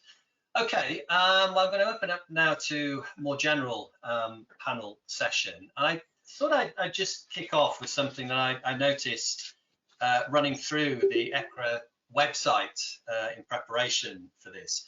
I noticed a position paper that had been produced by the organisation last year with perhaps some concerns about the sort of framework of Horizon 2020 in relation to, well, particularly climate action being lumped in with a couple of other areas that perhaps ECRA felt wasn't particularly wise. And also talking about the balance between top-down and bottom-up modes of deciding priorities for research going ahead. This, of course, is a very crucial time, isn't it, in that whole process, the 10th anniversary coinciding with this point where we're setting up for things that are going to be going ahead over the next 7-8 years that are going to make a huge difference. So it needs to be got right now. Peter, I wondered, just starting with you, how you felt that had been addressed, how you felt the position was now. Yeah, hi, Peter. I think you're making a good point. I think obviously we are looking at a system that we need to balance well, where we basically want foundation science that basically produces information that is useful for policymakers. And I think to get this full range of concerns, ideas covered.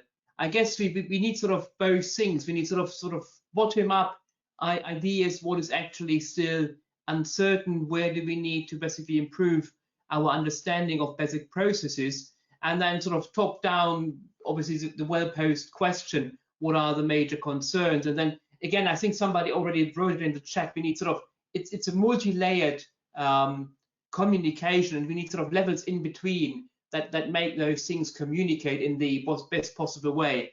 And I think presumably what we try to achieve is that basically the bottom-up science and the top-down requirements for information then come together in a well-mixed layer, so to speak, so that basically both things can thrive, and that basically the most useful information comes out from the system.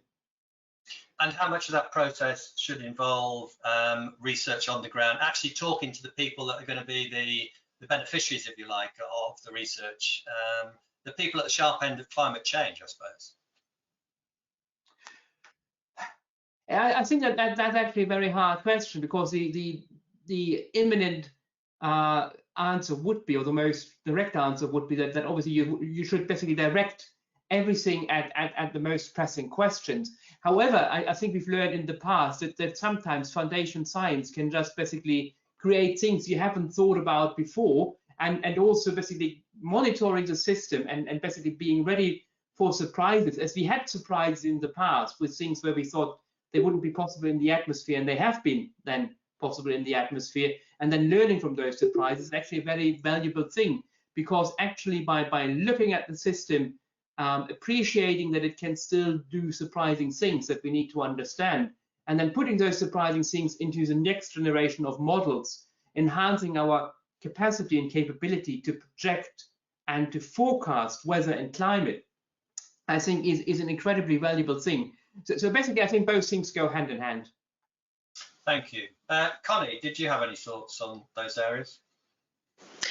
Well, I would agree basically what Peter just said, that it is a balance, but I think that now, to be a bit provocative for the sake of the debate, sometimes we've also seen examples that the researchers community get a bit sort of, up in arms if, for instance, those sitting with the public money, they come out with very clear calls, say we would like to give money for this purpose or for that purpose. And I think that it is important also that is sort of accepted, that those taking decisions in society trying to deliver on the climate targets, they also need help.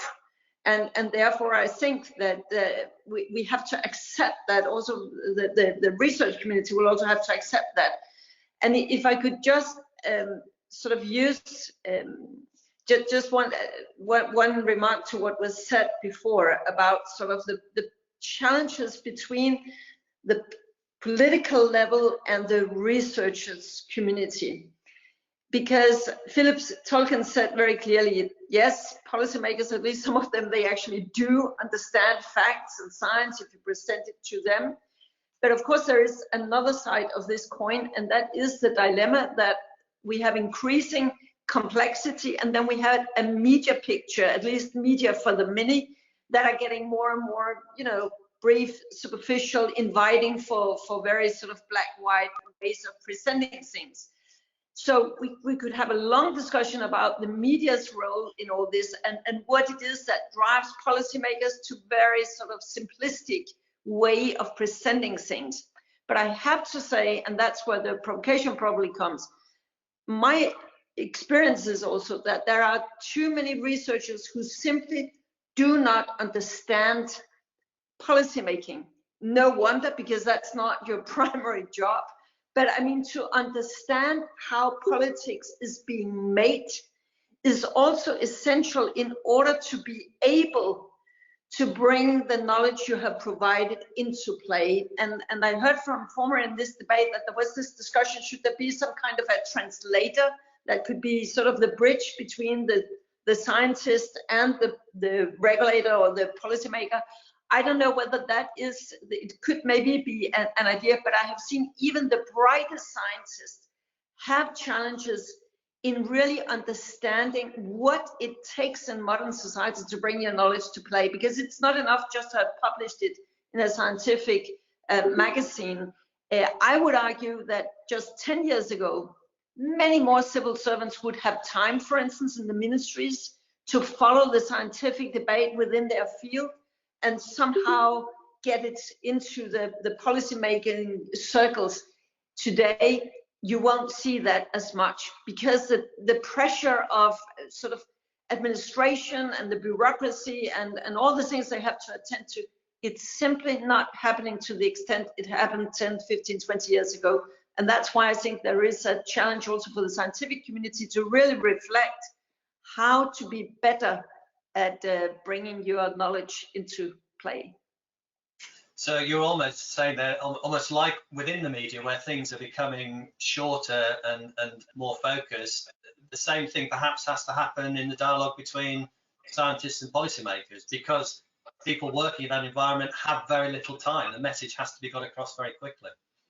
Please, yeah, I don't think that scientists should be as simplistic as, I mean, I have a media background myself. Yes. So still, scientists should also come with sort of their solid knowledge, the deep findings. But I think sometimes it's a question also of timing. It is a question whether communication, is that part of the grant that your project got? Does it give merit that you spend time as a researcher actually to bring, to do this kind of additional job?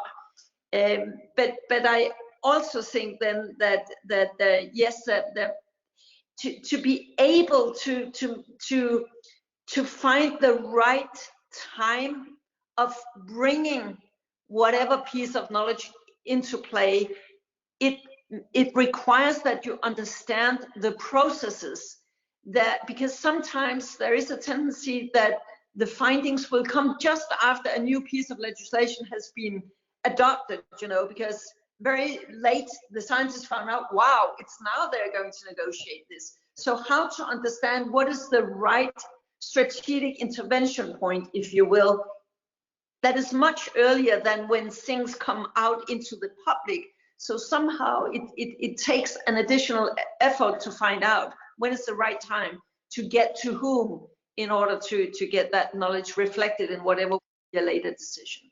I guess you could ask, well, why is it the onus on that person to have to find out when that crucial decision is going to be made? Perhaps, you know, there needs to be more dialogue, and actually, you know, that fits in with some of the comments that I'm seeing here as well. You know, some people saying, why not train policymakers how to interact with scientists? Others saying probably both sides need training in how to talk to each other and what the pressures are on the scientists and the policymakers, so that they can actually understand each other a little better. Philippe, would you go along with that? Sure, but I don't have much to add except to say that I think we have progressed quite a lot. If you see in the climate change committee in the respective member states that have one, the quality of the dialogue is really good. I can take the example of Corinne in France. I follow quite closely. She's also funded through EU research money, and the quality of the communication that is done through the on the carbon budget and so on is really good. So we now have some good examples that we need just to be reproduced more widely in all the member states. And there's no better period now to communicate with politicians. Politicians have understood that science has a major role to play, and modeling in particular, in tackling a pandemic. So we need to continue. And I guess there's the added impetus that actually the public out there want these things to happen as well. They're now on board, which must help the politicians as well, I guess. Michel, what has your experience been in this area? You talked about resources and the challenge of resources, so presumably you're having these conversations all the time. Yeah, thank you, Peter. I mean, on several of those topics, in terms of communication, outreach, I fully agree with Connie. And actually, this is an expertise in itself, right? Sometimes you just need to seek help outside, because I'm a scientist. Well, I used to be a scientist at least, and it was actually hard for me to communicate on my science. So you need to learn those things or seek help, right? There are people who are absolutely brilliant in this, and sometimes it's just the easiest option is just to seek help outside. On the topic of bottom up versus top down, I think those go indeed hand in hand. And in Europe, for example, you have those different instruments that the Commission has to support the science community. You know, ERC grants bottom up, and also coordination calls more top down. From a programmatic perspective within WCRP, we work with and through the community, and our role as we are part of the UN world, of course, we are connected to policy, and our role as a program manager, so to speak, is to make that connection between the policy requirements, whether that's on the service side or the policy side. We need to make that connection and translate the needs into research elements, and those are usually developed through and by the community. The lighthouses that I was referring to are just some of those recent examples where we are developing those with the help of the community. And this is all driven by those policy questions. Referring to Corinne Le Carré, I wanted to use my 30 remaining seconds eventually, just to see that there is a burning question here and an opportunity as well. We see a lot of interconnections between the big pandemic COVID question and also the climate change, right? And it really calls, and this is actually reflected in Corinne's paper, there is an urgency to revisit some of the mitigation solutions, because now we have a real test case, because of the drop of emissions. We can eventually fine-tune our models, but also experiment new things, new kind of scenarios with our models, and that can open up potentially some new policy answers. So I would really urge also ECRA and the Commission to look into opportunities and eventually develop calls for that, because we have here a tremendous, dramatic, but tremendous opportunity to look into that. Back to you, Peter. Thanks. Thanks so much, Michel. Rob, Carlo, did you want to comment further on that? Yeah, I would. Interesting about Corinne's paper. Her paper about the impact of COVID on CO2 emissions came out middle of last year. Was the most talked about scientific paper on climate change in the media and on social media. So obviously got a lot of coverage. In terms of communication in general with climate science, it's I would always say, like, often working with the big national newspapers or broadcasters can often be quite a daunting thing if it's not something that, as a scientist, you've been used to before. So fortunately there are specialist outlets such as Carbon Brief, where I think we're a bit maybe a bit easier to work with in terms of getting your science out into the wider world. Be it like we publish lots of guest articles from scientists that we help them write. And then this is also interesting. We've talked a bit about over this afternoon about the Horizon projects, and it was interesting that me and a couple of my colleagues we sit on various kind of stakeholder and steering groups on several of those research programs, with a view to trying to be able to contribute on communications from the very beginning. And it's really interesting for us, obviously, to be on the kind of inside of some of those things, but also to share our kind of experience at the same time. Carlo, I think you had a comment. Yeah, well, I was just reiterating on a point, picking up from what Connie was saying on this misunderstanding or lack of understanding of the legislation process and the interface with policies.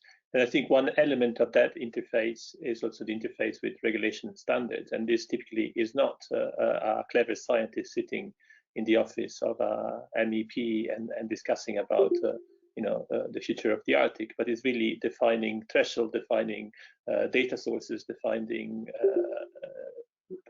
how to structure the legislation itself. So I guess there is an element, and it's becoming more and more important, at least on the adaptation side, of making those a standard process, standardizing the process of generation of these elements, and in that sense, I think there is more than just the ability to communicate, and it's very important. And I take all the points that have been mentioned so far is essential for scientists to communicate better than we typically do. But I don't think it's enough. I don't think the problem finishes there. And I think there is a variety of players now involved in that process. There's a hierarchy and or community of intermediaries that are involved in the process, and especially on the mitigation side, that is more tangible, is more often more short term. This channel actually requires a level of operationalization, a level of standardization that is currently missing. Yes, and there was some comments earlier from Hilpa Grego, who I know is partaking in one of the she's one of the program leads. That there is scope for producing better process models that can actually accelerate things through compared to the way things are happening at the moment, which I suppose is still communication, isn't it? But it's just communication in a different way between different areas to try and streamline the process rather. I'm conscious that Connie needs to leave us at 5:02 sharp. So I'm just going to go around to kind of round things off, thinking later this year we have COP26 coming up, of course. We've got the US back at the table, which is fantastic news, we hope. We've got China saying good things, supposedly about emissions reductions. Whether it's just good things being said, we'll see. But I just wanted to finish by going around all of you and asking what would be your hopes for a good outcome from COP26, and reflecting on a quote that I saw yesterday: ambitious plans and targets are not the same as ambitious actions delivering change. All talk and no action. I think a lot of people might feel watching this process over the years. Connie, I'll start with you. Thank you.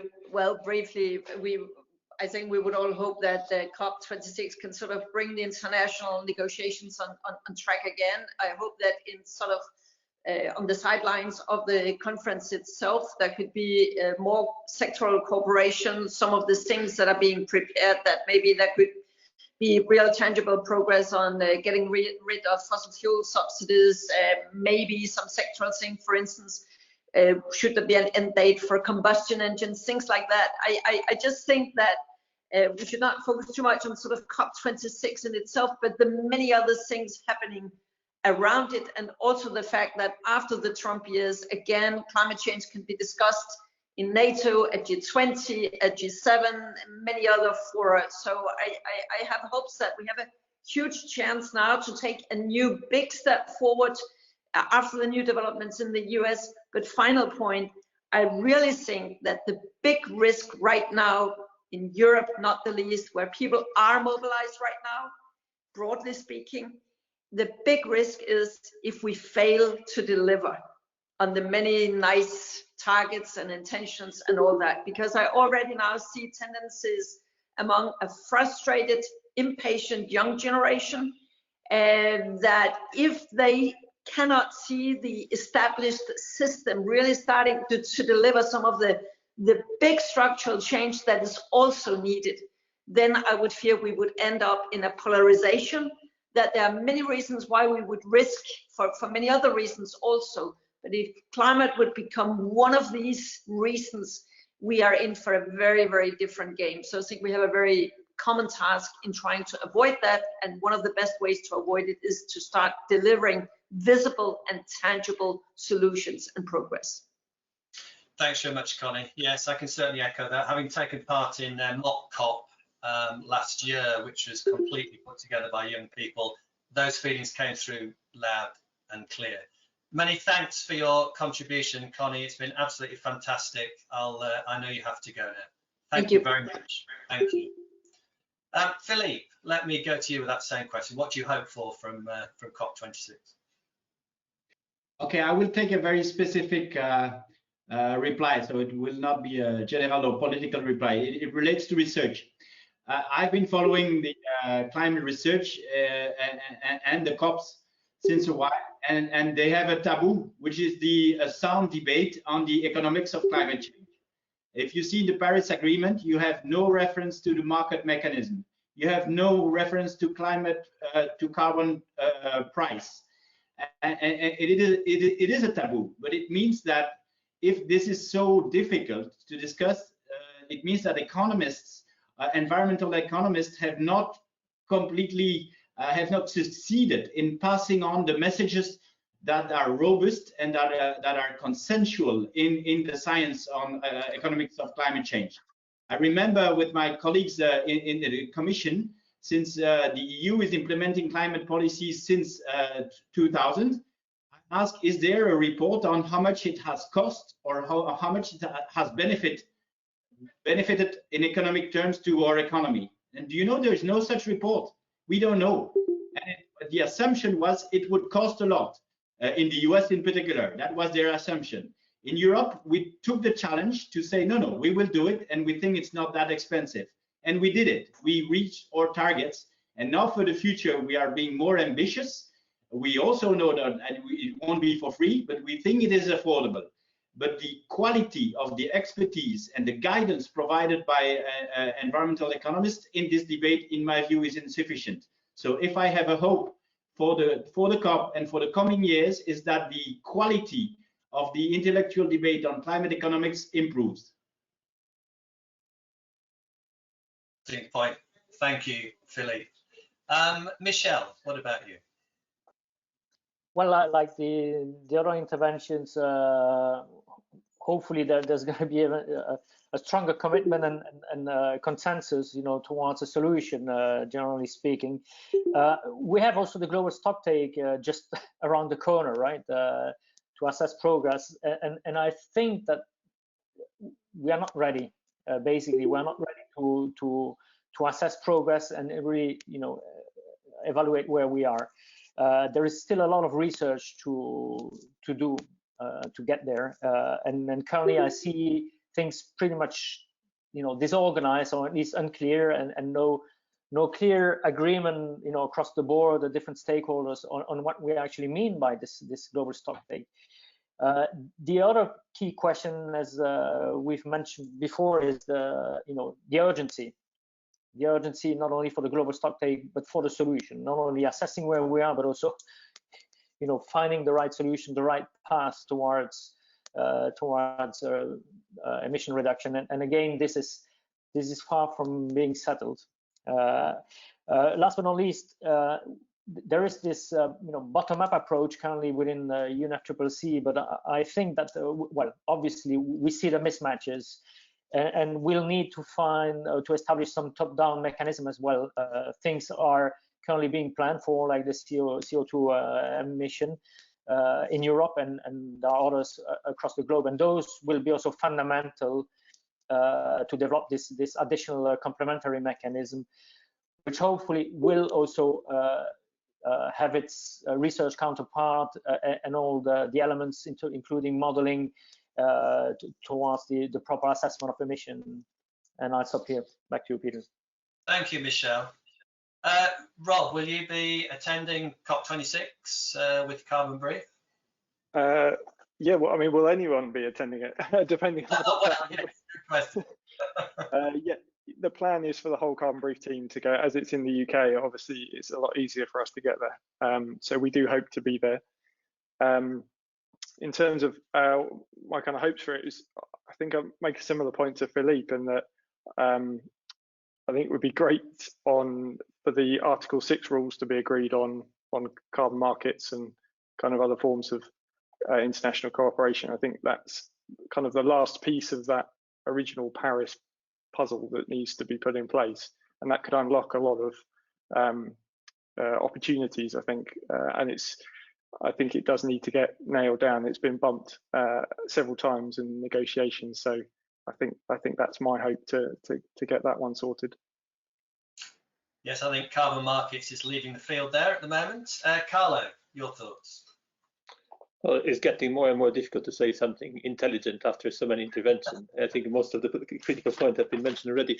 But just to add an element that I think is important to recognize, and it's the fact that Europe has invested very heavily on climate services and climate science, and in general on climate legislation. Climate is seriously taken in Europe, much more than in other countries. I mean, certainly Trump didn't help the position of US. And in that sense, I would like the next COP to be an opportunity for Europe and the UK to jointly play a major strategic role and take the leadership that they have in some of these fields. Thank you very much, Carlo. I'm old-fashioned in thinking that the UK is part of Europe still, but that's another story. And Peter, fittingly, I think the last word to you. Yeah, now I really would hope for an acceleration of structural, visible change in infrastructures, in energy, etc. So I think what we really need is something that, as somebody has already said this, that the young people really see that something is happening. I think the worst thing now is that basically everybody appreciates the problem and we are still going along snail pace.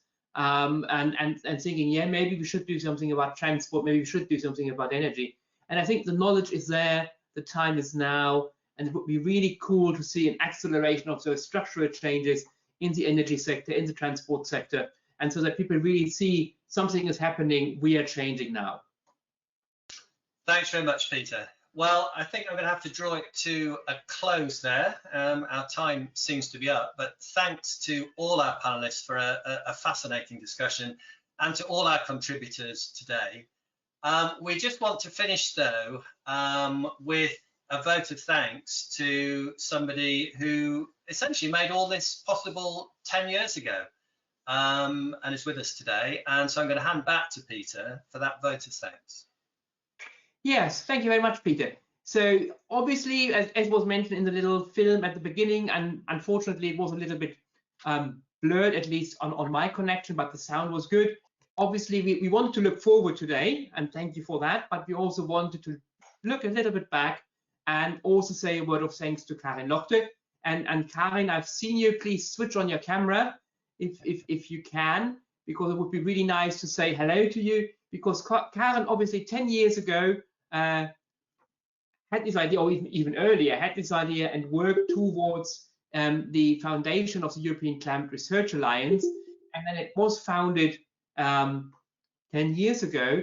And Karin was obviously there as the first chair. And I had then the big pleasure at that time living in the UK to join ECRA on behalf of the National Centre for Atmospheric Science in the UK. So I would like to hand over to Karin for a few words and a couple of thoughts she may have now sort of gathered during the meeting, and say thank you very much. And that would actually be the moment for flowers, which unfortunately I don't have, and we will do the flowers next year. Karin, over to you. Well, thank you very much indeed. And I must say I'm very impressed how ECRA has developed over these 10 years. We started very small, but with the idea saying we have to work together across Europe to actually bring climate change in the different countries closer together, and also to basically make the best of the money we get in trying to move this forward. And we were, in any case, hoping that ECRA would be able to make a link to the policy makers. I think that has happened, that has worked quite well. And listening to our discussions, I think, and being very impressed also with the scientific ideas and work done, I think there's one thing missing, which Philippe mentioned. Economy and industry or business is a very important player and accelerator also in the changes in the society. next to policy. And therefore, if we go into the future, I think it would be also good to link to the economic side of society and bring these issues forward with them. I know that many, especially the big players, are actually trying to change their game as well. And they also need the science to actually help them. And therefore, this would be maybe an idea from my side to actually look into this aspect a little bit more when you go into the future. And finally, I would really like to thank everyone to bring ECRA to this really good shape as it is now. I would like to thank Peter, who took over after me, and everyone else who is actually working on this. And I wish you much success, good science, and also a good way of learning to speak in the different language with policymakers, with people from industry, because I know it's not an easy task, but you are on a good way. So thank you very much for all your good work, and I wish you much success. Thank you very much, Karin. That was very nice. Thank you. Yes, thanks, Karin. That was a wonderful way to round things off, and here's to the next 10 years. Well, thanks for your time, folks. We are keeping the meeting open for another half hour or so. There's another video that Winfried's put together, personal stories. There'll also be some opportunities to put questions to Winfried as well. But for the moment, if you want to hang on for that. But otherwise, thank you very much, and hope to see you for real next year in Brussels. Thank you. Thank you, everybody. Thank you for joining us. And Peter, thank you for the moderation. Much appreciated. You're very welcome. Thoroughly enjoyed it. Thank you. Thank you. Bye-bye. Oh, Tina, hello. Hello, Tina.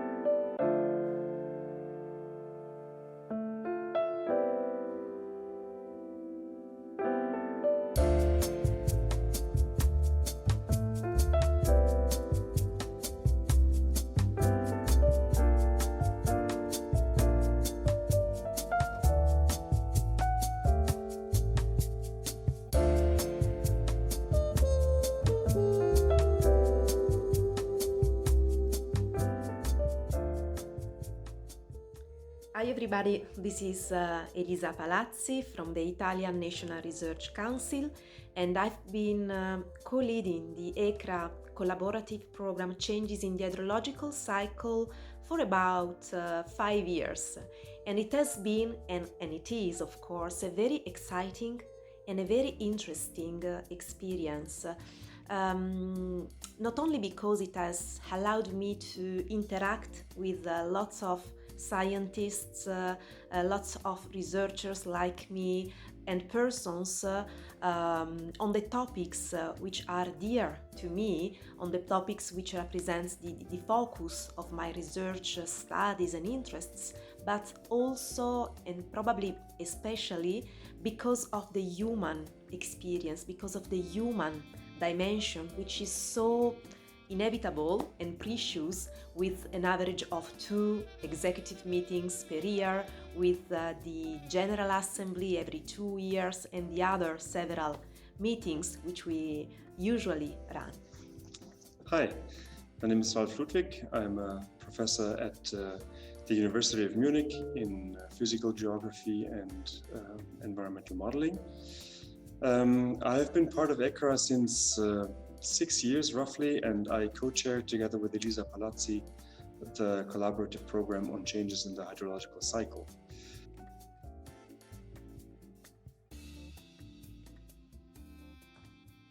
Hello Europe.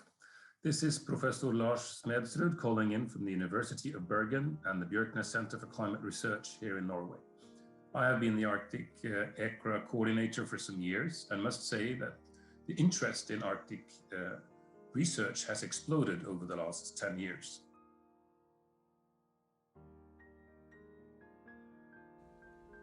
Hello, my name is Hilppa Gregov. I'm a research professor from the Finnish Meteorological Institute, and I co-lead the High Impact Events and Climate Change Research Program of ECRA. It is a multidisciplinary program. We are focusing on impact modeling and risk management development, and therefore our work is very much targeted to support adaptation in Europe and globally. And all this in the context of Europe, which hosts all of us, which supports and sustains our network and our research. So I really and strongly support involvement in the European Climate Research Alliance and in its 4 collaborative programs. There are now many European projects addressing the primary questions that we posed initially in our briefing document back in 2013. 1, why is Arctic sea ice disappearing so rapidly? 2, what are the local and global consequences of Arctic climate change? And 3, how can environmental prediction capabilities be advanced? There has been good progress made, but the Arctic climate is also changing very fast. This means that our answers for what has dominated climate variability in the past does not necessarily apply in the future. So I think we will learn a lot about the changing Arctic climate in the future. Thank you. Over the years, I have really loved my participation in this very fine, highly interdisciplinary team. I always felt a great inspiration, source of creativity in joining forces with a number of scientists whom I would normally not be able to collaborate with. And in this respect, so if you feel that you would like to make an imprint on the science policy interface, on making relevant science in the field of water resources and hydrology triggered by climate change and climate change impacts, then please feel free to contact Elisa and me, or contact ECRA, and join us in this very, very kind and nice endeavor. Thank you.